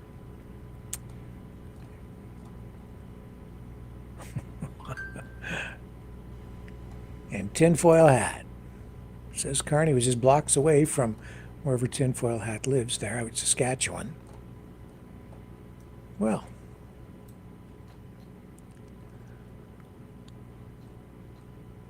and Deborah's in there too. All right. Well, I think we've kind of covered the bases here tonight. And I was going to go to the phones, but it is already, past the hour. We've covered a lot of ground tonight. Maybe we'll save the phone conversation for tomorrow night. Working on a few special shows in the days ahead, too. There's going to be a show coming up, I think. Let me just check the information from one of the people that we're working with. And, yeah, we're going to get the gentleman on who talk about our principles, right? From ourprinciples.ca. They're going to come back on the program. and they're going to be talking about those political scorecards again to help us kind of figure out where all the candidates stand on the various issues, I guess. So they have created 5 questions for people to ask candidates. So I think we're going to do a program about that. And we'll get those guys back on, because I know that you got great value out of the programs that we had with them before. So I look forward to doing that. And what else we got going on? I think we're going to get Colonel Lockwood back on in the days ahead too. I still have to reach out to him. And you know what? To heck with it. Let's go to the phones here for a little bit. I will fire up those phone lines. So let me get that.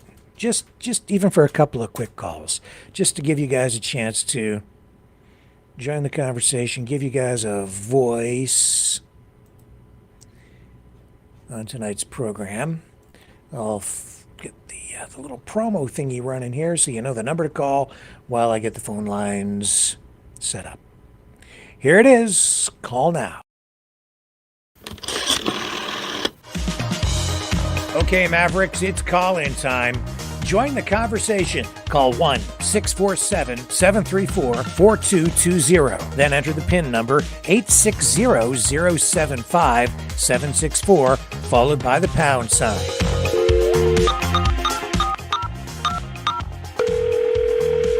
Exercise your right to free speech. Call 1-647-734-4220. Then enter the PIN number 860-075-764, followed by the pound sign.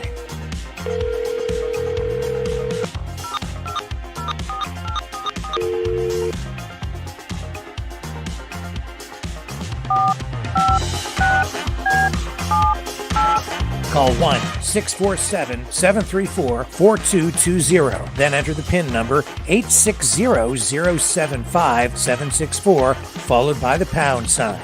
Maverick News. Call now. The world is watching and listening to you. Okay, and again, thank you to Isabel and to John and out of Toronto, and even John Rimby, who was criticizing my hair yesterday. But thank you to all you guys for your support yesterday. And yeah, I was feeling a little discouraged, but I'm grateful for the words of encouragement.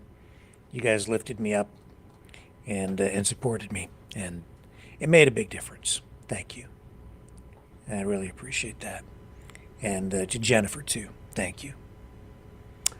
And to all of you who supported me yesterday. I guess what I was saying was touching some of you, so thank you. Let's get the number up on the screen for you guys tonight. If you want to call in and comment on any of what we just worked through or anything else, the number to phone is right there. 1-647-734-4220. And then just punch in that PIN number, 860-075-764, followed by the pound sign. And that'll put you right into the call. And I will get you up into the system so that you can join the conversation.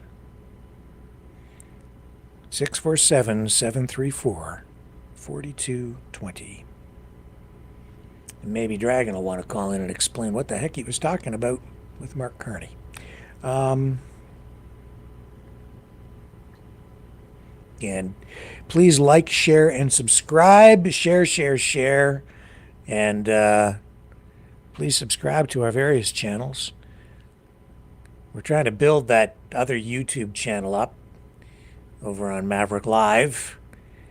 And I noticed a couple of people in the chat on that channel tonight, and we're having some success there. In fact, yesterday, that channel generated far more views than the original channel. And both of our Rumble channels up and running tonight. Please subscribe over there, and we're growing on some of these other platforms like Play TV and Twitch and BitChute and Wimkin and a bunch of others. So we're getting a wider audience and a kind of a mixed demographic as we move across some of these various platforms and expand our reach. So really appreciate the support yesterday, and I appreciate you guys liking, sharing. Give us the thumbs up too. That doesn't cost you anything, but I hope we've at least earned your support for a thumbs up, because that helps with the algorithm, and we really need that support as well to kind of push back, especially over on YouTube, where we sometimes get hammered with suppression and shadow banning and arbitrary elimination or erasure of our subscribers. So check that out. If you've subscribed to the channel, make sure you're still subscribed, because YouTube is actually doing a thing where they're unsubscribing people without people knowing. Interesting, isn't it? Okay, let's go to our first caller of the night. Who's on the line? Well, it's your good old dragon to explain his joke, at least for one thing. Okay, Dragon calling from Montreal. Give us your Montreal perspective, sir. And what were you talking about with regard to Mark Carney? Was that did I read the right thing, or just go ahead and explain? Actually, no, you didn't. You didn't read it right. The thing is that my point of view is that Carney is having a hard time sometimes to find himself his own election promises, because he keeps taking over few ideas from the conservatives. So yeah, that's the way I see it. So that's why I said he's not the sharpest tool around. I see. I see. So yeah, you've picked up on the same thing. A lot of people have noticed that he's stolen some of the planks from the conservative Polyev platform. Yeah, like eliminating the GST on purchases of homes by first-time home buyers.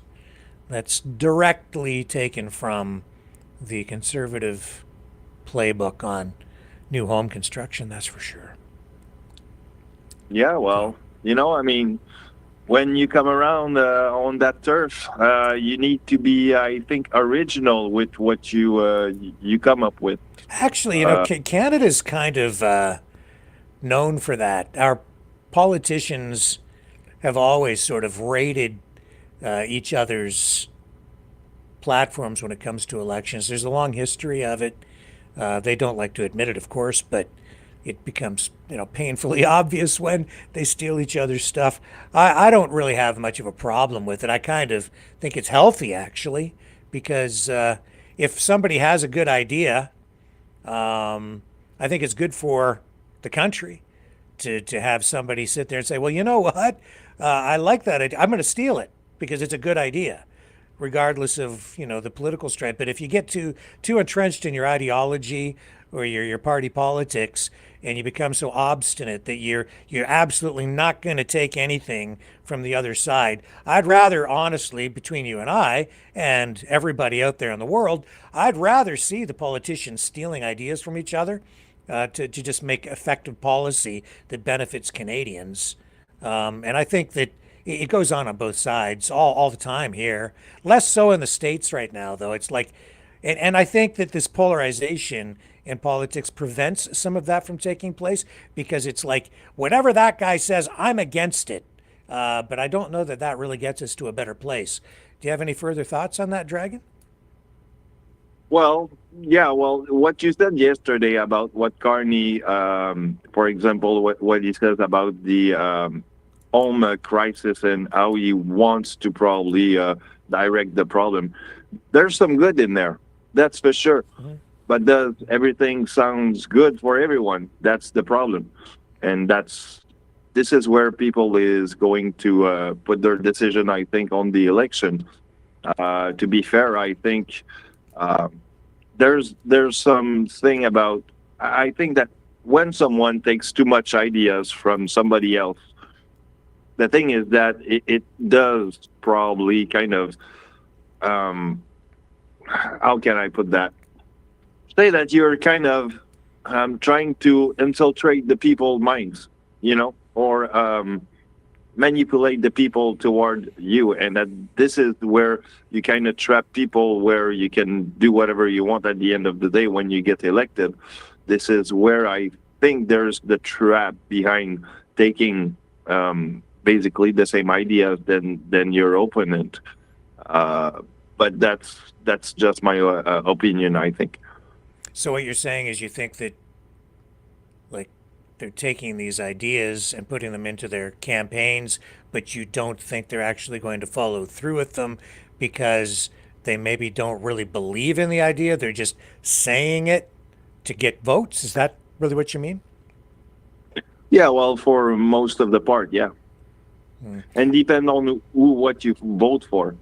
So, Well, that's yeah. Well, that's kind of what Polyev is alluding It's a to gimbal. when he's talking about the carbon tax, right? Because we've seen Carney come in and then declare that the carbon tax is being canceled, which it is at the moment, because the price of gasoline went down substantially.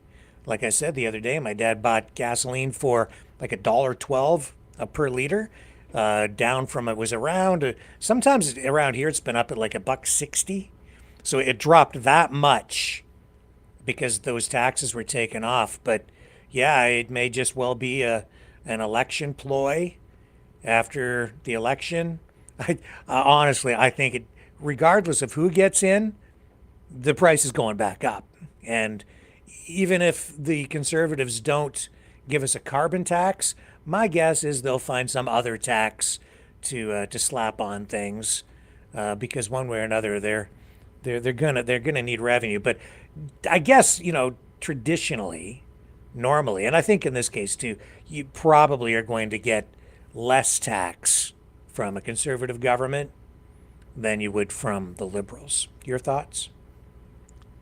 Yeah, I think so too. I mean, I think that the Liberal probably will try to hide some tax beneath other taxes, or, try to put them there without you to notice, or think that you might not notice them till you receive the bill at the end of the day. So,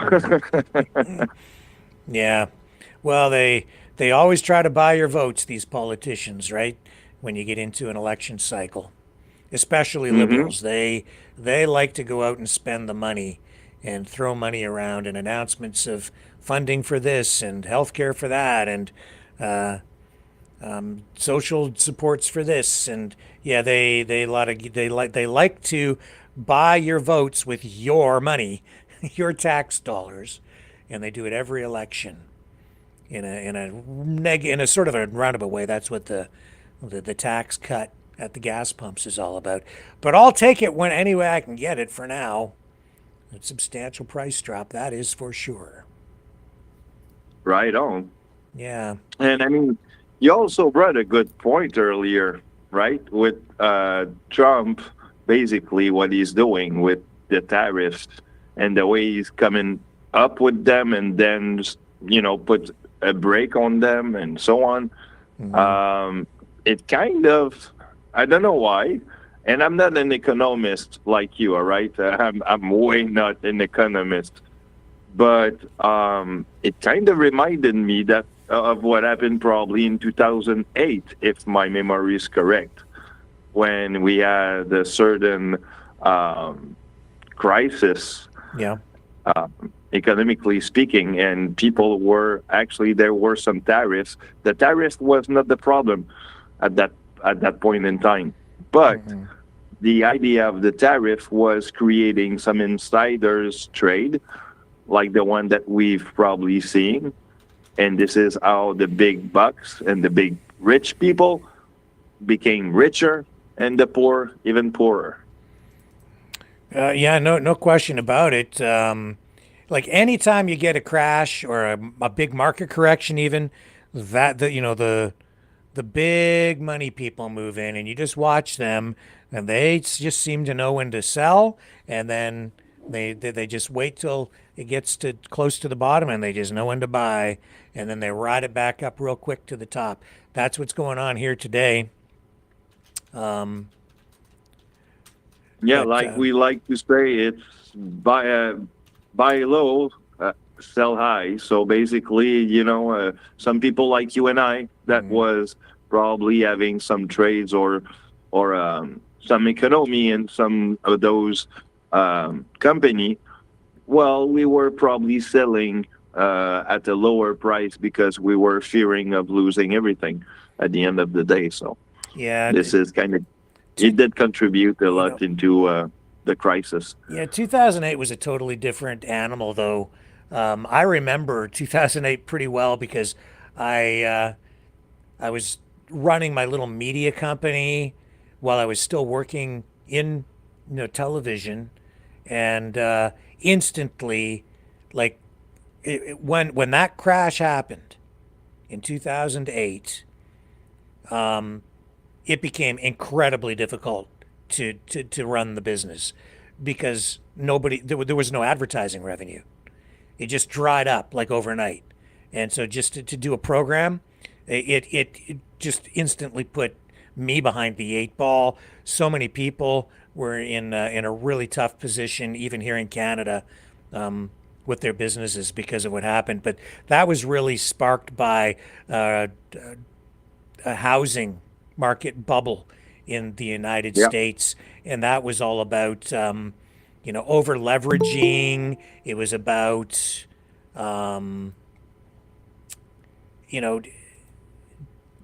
too lenient government policies encouraging people to take mortgages that they really couldn't afford. Ultimately, is what it's about. That's what it was about. Somebody else just joined us on the line. Who's there? Hey, Rick, it's Linda from the chat and Rumble.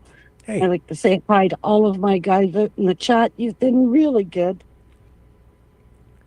Well, welcome back, Linda, and I hope that things on the home front are well for you. Is everything okay? Yeah, we're doing good. My asthenia gravis is a learning curve, that's for sure. I'm asking a question for one of the people in the chat, Angel Heart. Her question was, I think Carney is avoiding to debate Pierre Poilievre, 18 days till election, and no one's talking about it. I find it very strange, and it is unusual to have elections without at least two debates. I haven't really paid too much attention to it. I think there is a debate, at least one. I think there was the French debate, though, right? And then that was canceled. Why was that canceled again? That was because somebody couldn't speak French. I think it was Carney that wasn't too good in his French, and he decided he wasn't going to do it. Oh no, it was the money. He wasn't going to do it because of, I think it was what was the fee? 30 grand? Really? Yeah. That the network wanted from each of the candidates to participate, and he said no. And then Poilievre came out and said, well, we'll give you the money if you debate. First he said he was going to do it. Then Carney said he wouldn't. So he flipped and flopped within hours on the one day. And when it was supposed to be about the money, I don't know. I'm just going to check here how many debates there are going to be.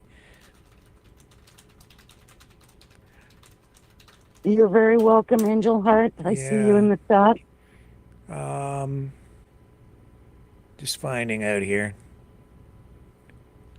2 confirmed debates. There is a French language debate, I guess, coming up on the 16th, and then the English debate will be on the 17th. They're both, I don't know about that one, though, that French one. I think that was canceled. Yeah, I believe it was canceled. It had to do with the language barrier. Yeah. Let me just double check. They're dishing your French again. Yeah. Well, I'm from Quebec too, there, Dragon. I don't really care for the French debates because it gets lost in translation. No, there was a Yeah, third. There was well. a third debate on TVA. It was French. It was supposed to be a French debate on a program called Face a Face or Face to Face, and that was the one that was canceled. And there was a $75,000 fee. Oh, that's Oh, ridiculous. I think so too. I don't think they should charge them anything. They should get sponsors and pay for it. Although even then, when it comes to politics, if you get a sponsor, even it'd have to be some neutral companies. I'm sure they sell advertising around it anyway, but Probably. yeah. Well, You I'm know going what? to let everybody know this in the chat. You don't hear me too often. You don't see me. I'm there. Sometimes I'm there and you don't know I'm there, but I'm still with you. And if I'm not with you, thank you for all the prayers. And if I can call in, you guys can call in too. It just takes a finger and a dial tone. Yeah, that's right. Well, I'm glad you did call in Everybody's tonight. everybody's views are important. And we have an election coming up in the next couple weeks. Yeah. We need that importance to get out there. Yeah. Well, now more than ever because the country is at a crossroads. Extreme crossroads. Yeah. So. And this is one election that really matters. Sure does, and I wish I knew who the good guys and the bad guys were, but honestly, right now I don't know. You know what I'm concerned about, Rick? What's that? Like, even though we don't know if there was anybody who was getting any funding from China in our government, those people that were implicated, those names should have been released to us so we know who not to vote for, or if we still want to vote for them. I don't know. The whole thing is so weird, isn't it? Like, it is. Yeah, I don't understand. Like, they've got this at a blank. You've got the entire Canadian citizen public out there knowing that there are people that were implicated, then not implicated, then implicated again, and those names are left blank to us. Yeah. And we have an election coming up in 2 weeks. And I think those names should have been disclosed to the public. And if they're not going to disclose the names, I think the people deserve a better explanation as to why. Yeah. A real reason. This is too murky. I don't get it either. It's strange. No, and this Trump tariffs on, tariffs off, that's very sketch in itself. Yeah. Like, there's so much confusion going on with this.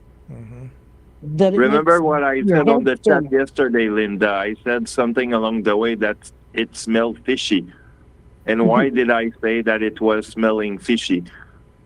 I'm not an economist, but I got some logic, and something looks pretty bad here. Yeah, we have a lot of things going on that's just very confusing. There's no way this is like good for the economy. There's no way this on again, off again tariff stuff is good for the people. There's just no way. And it makes me seriously wonder, is he not playing around with everybody? Like, this is 100% head game that's going on. Yeah. Because if you sit back and you watch everything that's out there, it's very, very confusing. You're like, okay, we got tariffs, but we don't have tariffs. Then you've got politicians that are saying, fight, fight, fight. Well, these are Trump's words. Why are they mimicking him? You know? And then you've got one politician out there that doesn't even have a damn seat.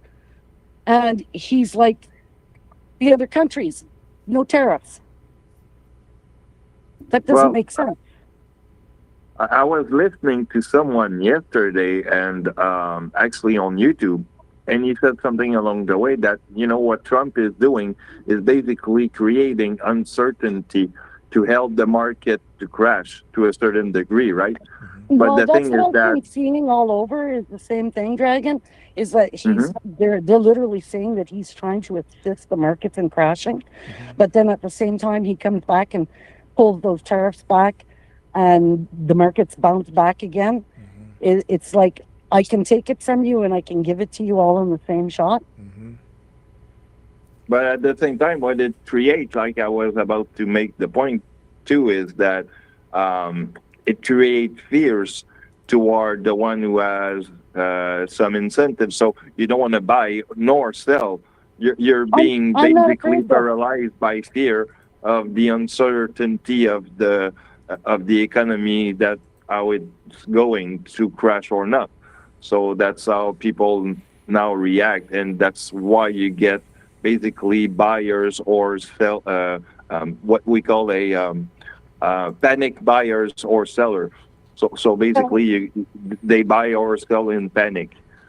Yeah, just like they did with the lockdowns. Everybody was out buying toilet paper because they were afraid. Yeah, but I'm not afraid at all, Dragon.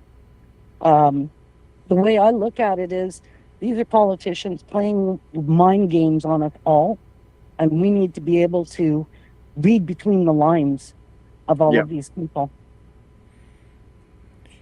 It's the true. strangest of times. It's the strangest of times.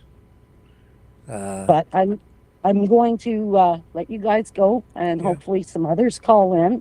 Come on, guys. You've had me with prayers right, left, and center all this time. Now I'm praying for you guys to call in and put your views in.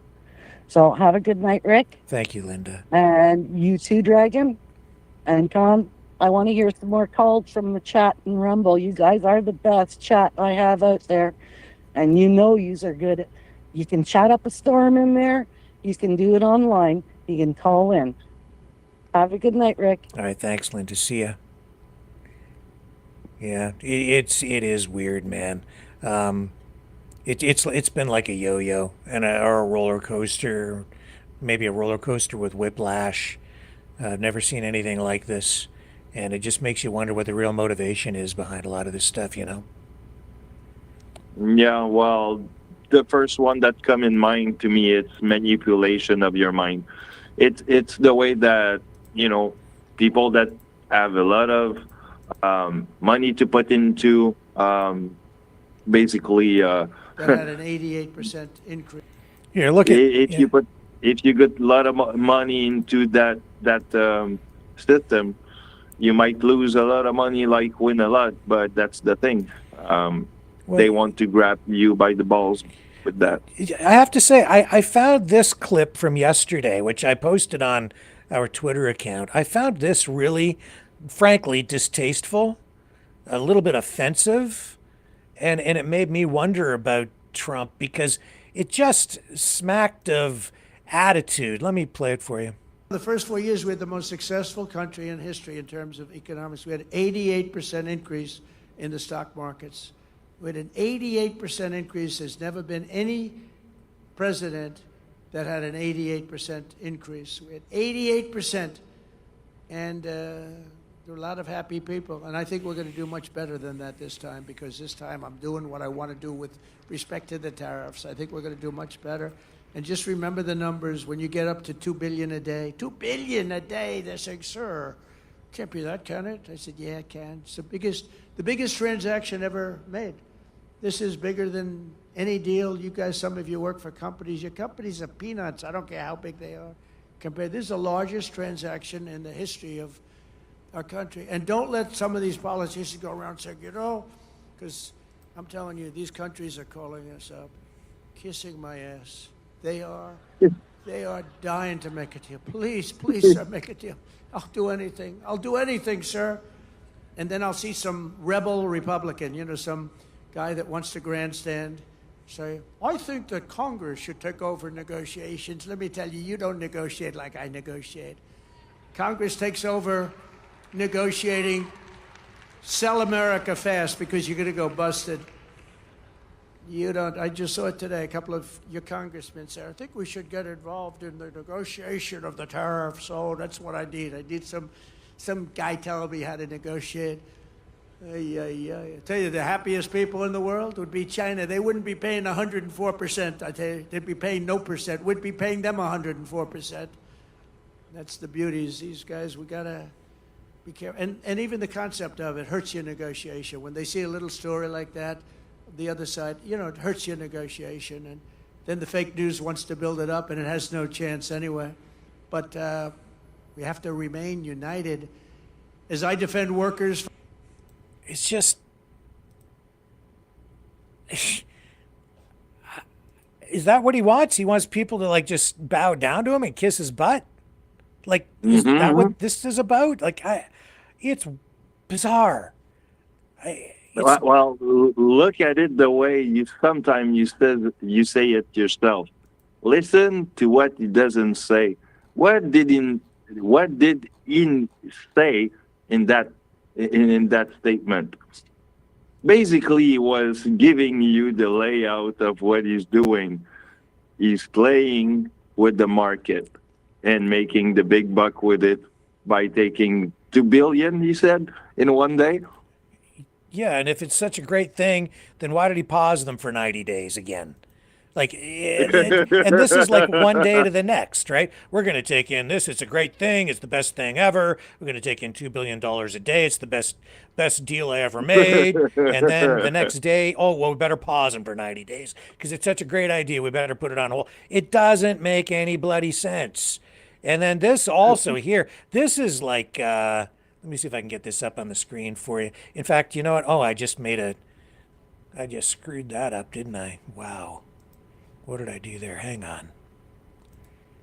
Let me clean that up. You know what? Let me take a little break here, Dragon, and I'm going to come right back, and then we're going to play this thing from Kevin O'Leary with regard to all this. Hang on. Don't go away. We shall return. Here's the number to call. Okay, Mavericks, it's call-in time. Join the conversation. Call 1-647-734-4220. Then enter the PIN number 860-075-764, followed by the pound sign.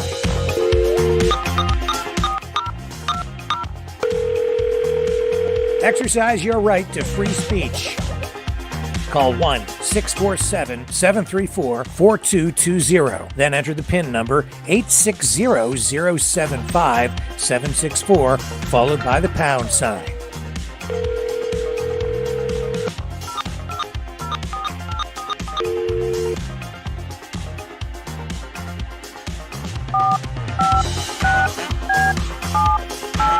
Call 1-647-734-4220. Then enter the PIN number 860-075-764, followed by the pound sign. Maverick News. Call now. The world is watching and listening to you. Okay. Let me get this Kevin O'Leary clip up here for you. This one... I'll get you to give me your reaction to it, I guess. Here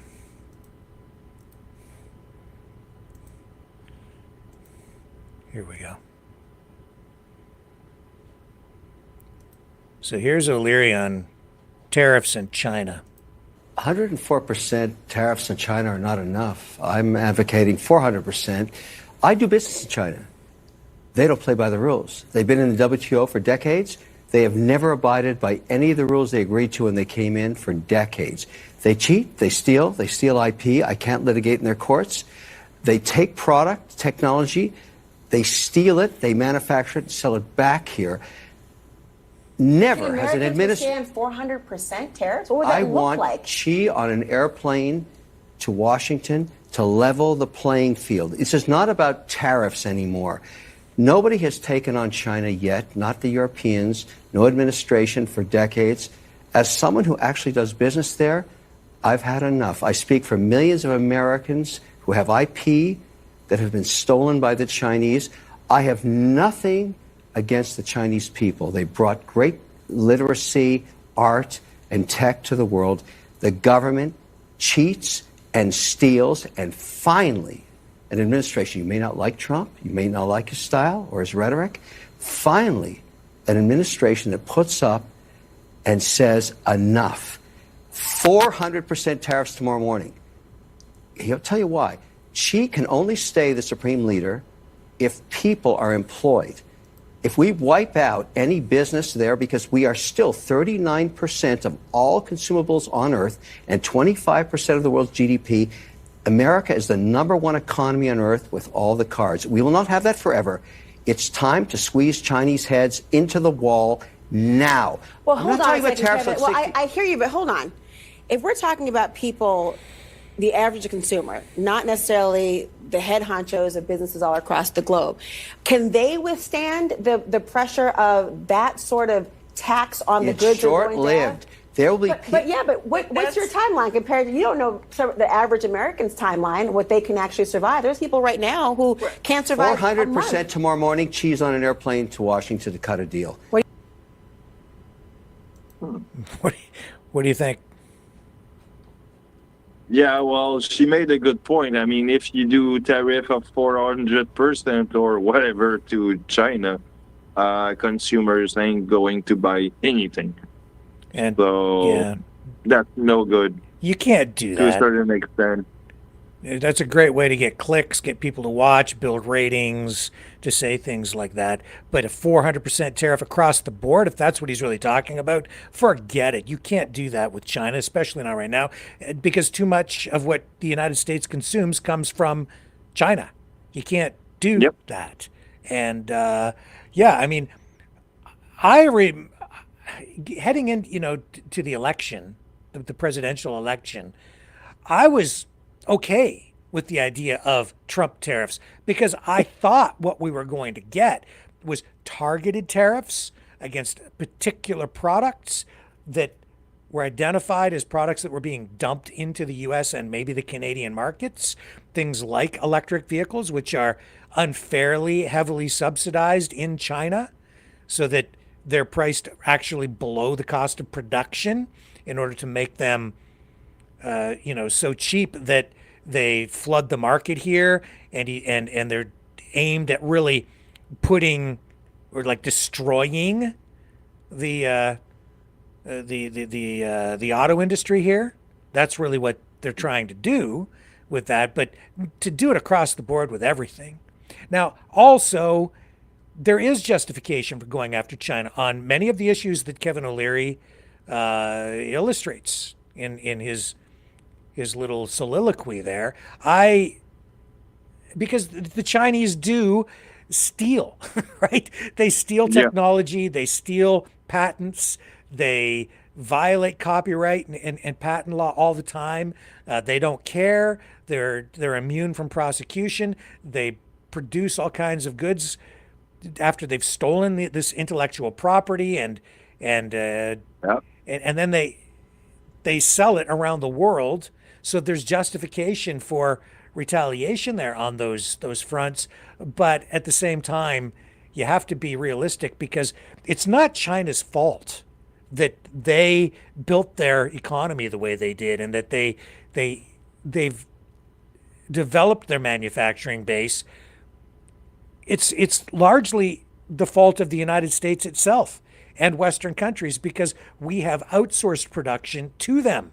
Our companies were encouraged to ship production overseas because the cost of production was so much lower. They could then import it back into the market here, sell it at a higher price, a higher marked up price, because the U.S. economy, the U.S. market is a premium market where wages are higher, the standard of living is higher, people can afford to pay more for goods and services, and so you can charge higher prices because there's more demand for the products that are shipped into the market. More demand means that you can charge a higher price. And you can sell products of higher quality as well.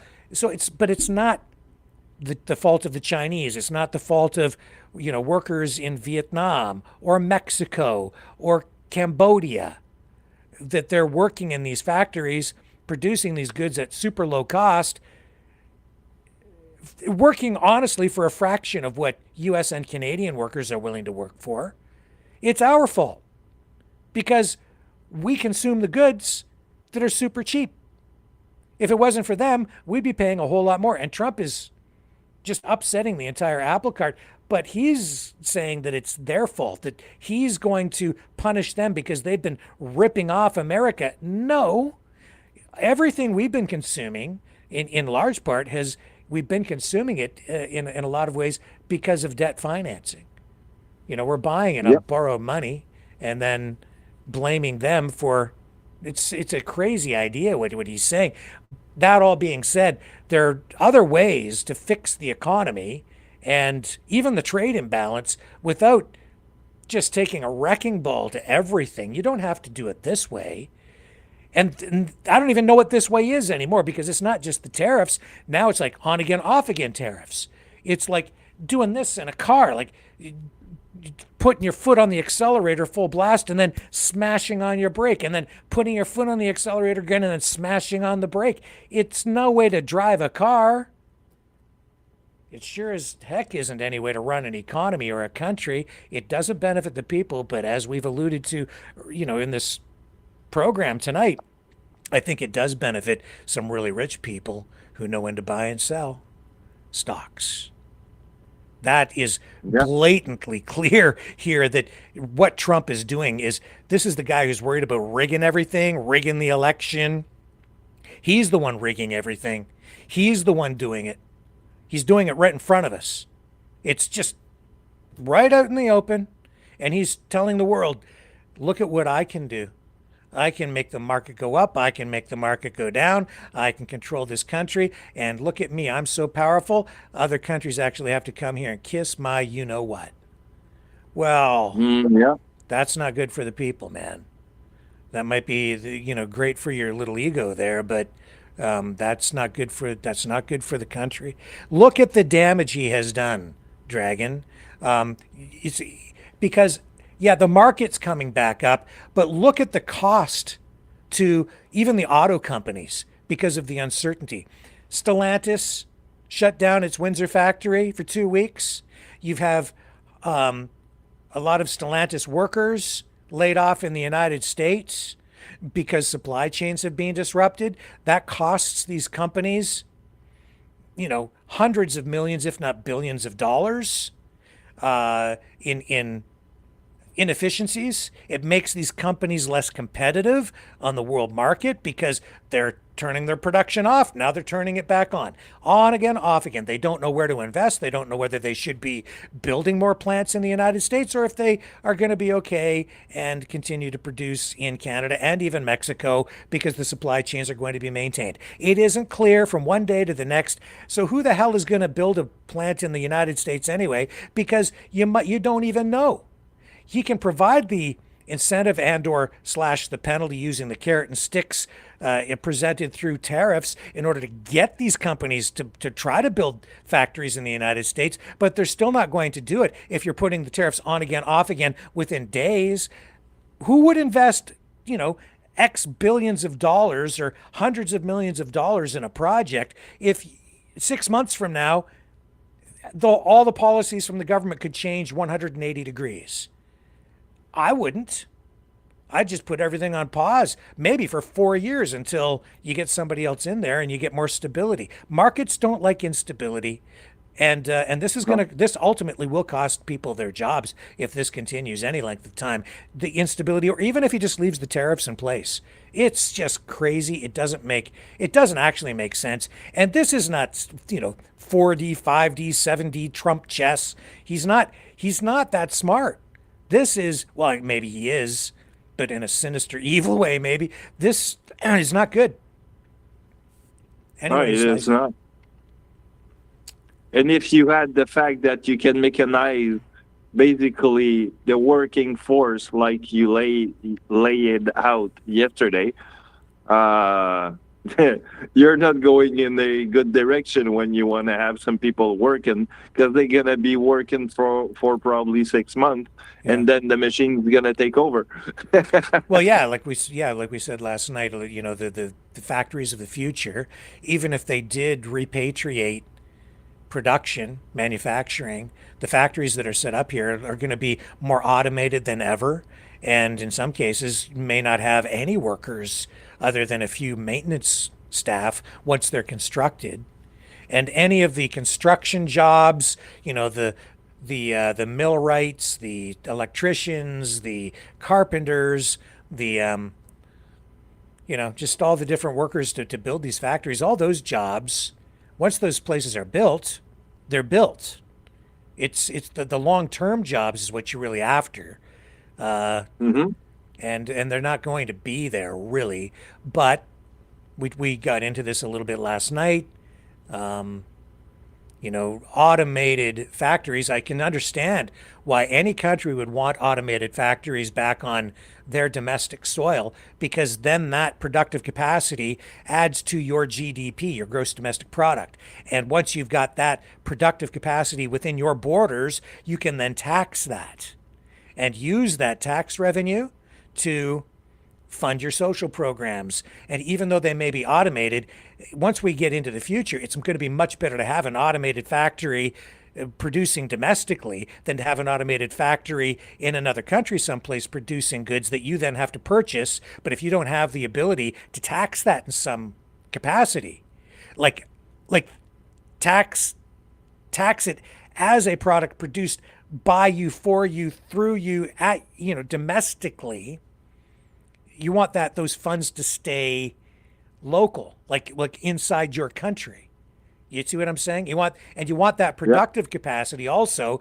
You need the production to happen domestically so that as those goods are sold, the full economic benefit comes back to the country, not only through taxation, but through the profits. You need the profits here so you can tax them here. Profit tax, various kinds of taxes against the companies, the owners of that productive capacity, those who own the means of production. You following what I'm saying? Yep. Yeah. Basically, it falls back to the power of economy or of buying. The more you do, the more you produce, the more you can buy, the more you can produce. You can be active into the rolling of the economy, basically. That being said, it's still important to recognize that economics is not a zero-sum game. It's wrong think on the part of Trump to take the position that the United States needs to bring back all the production here. That you have to produce every little screw, every door hinge, every lug nut for a car has to be made in America, right? You need all the production to come back. No, you need other countries to be prosperous as well, because you need customers for your products. You can export your products as well so that you can provide a better standard of living for your citizens domestically. And the more you can export, the higher the standard of living in your country too. And the U.S. does export products, but it's just not right now because it is a premium economy and wages are higher.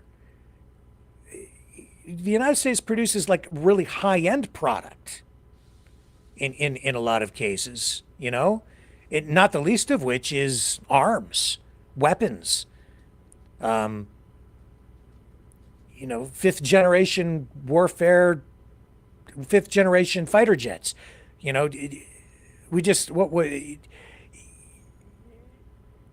That's the kind of product that is produced here, not T-shirts.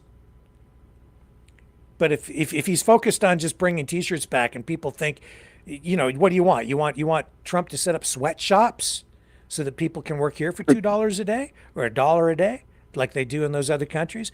Do you see what I'm saying? Like, that's not the path forward. That's not the future. No.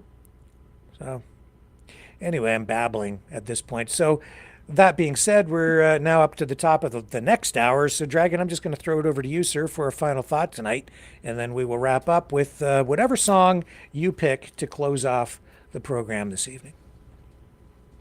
Well, on the final thought, I will tell you all, guys, and ask you with all the politeness that I can find, that on the upcoming election, even though you think that your vote ain't gonna do nothing, please don't think this way, because whatever you're gonna vote for, it's gonna matter.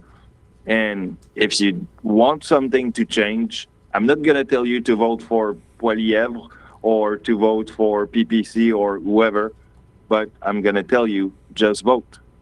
Put your name on something, put that little hex, or just square that little thing there, and make sure that your name is on the toll so everyone can be counted.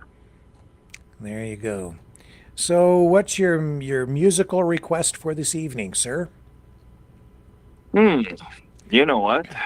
Because Trump likes to come back on his words, let's go with the orangutan. The orange orangutan. Okay. It shall be so. Thank you, Dragon, for bringing up the rear here tonight and taking us into the home stretch. I appreciate your contribution as always and your thoughts, and thank you to all those of you who were in the chat tonight offering constructive conversation. Special thank you to Linda, and welcome back, and I'm glad things are looking better on the home front there for you and your family.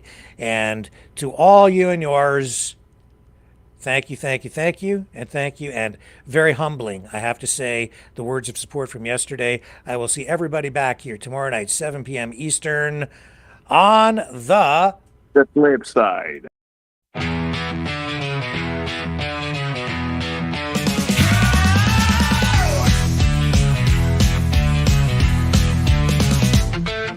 Monkey see, monkey do. Vladimir Putin's making a fool out of you. Once a deal maker, now just a shouter. Used to shake hands, now it's all about power. You turn your back on your friends and your allies too. You betrayed the spirit of the red, white, and blue. Oh, orange orangutan man, swinging through the world with a heavy hand.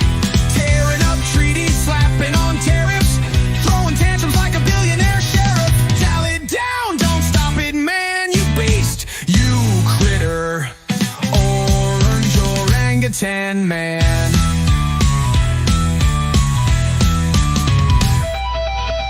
Donald Trump 1.0 had a plan. Now Donald J. Trump 2.0's a wrecking man. Used to make deals, now you just sneer. Ruling through fear, grinning ear to ear.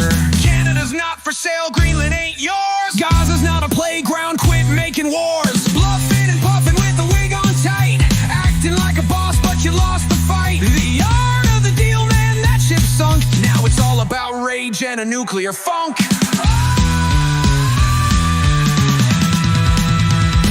Orange orangutan man, swinging through the world with a heavy hand.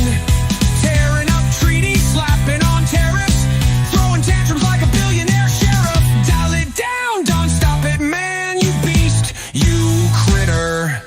Orange orangutan man. You're fired. No, you're just bananas.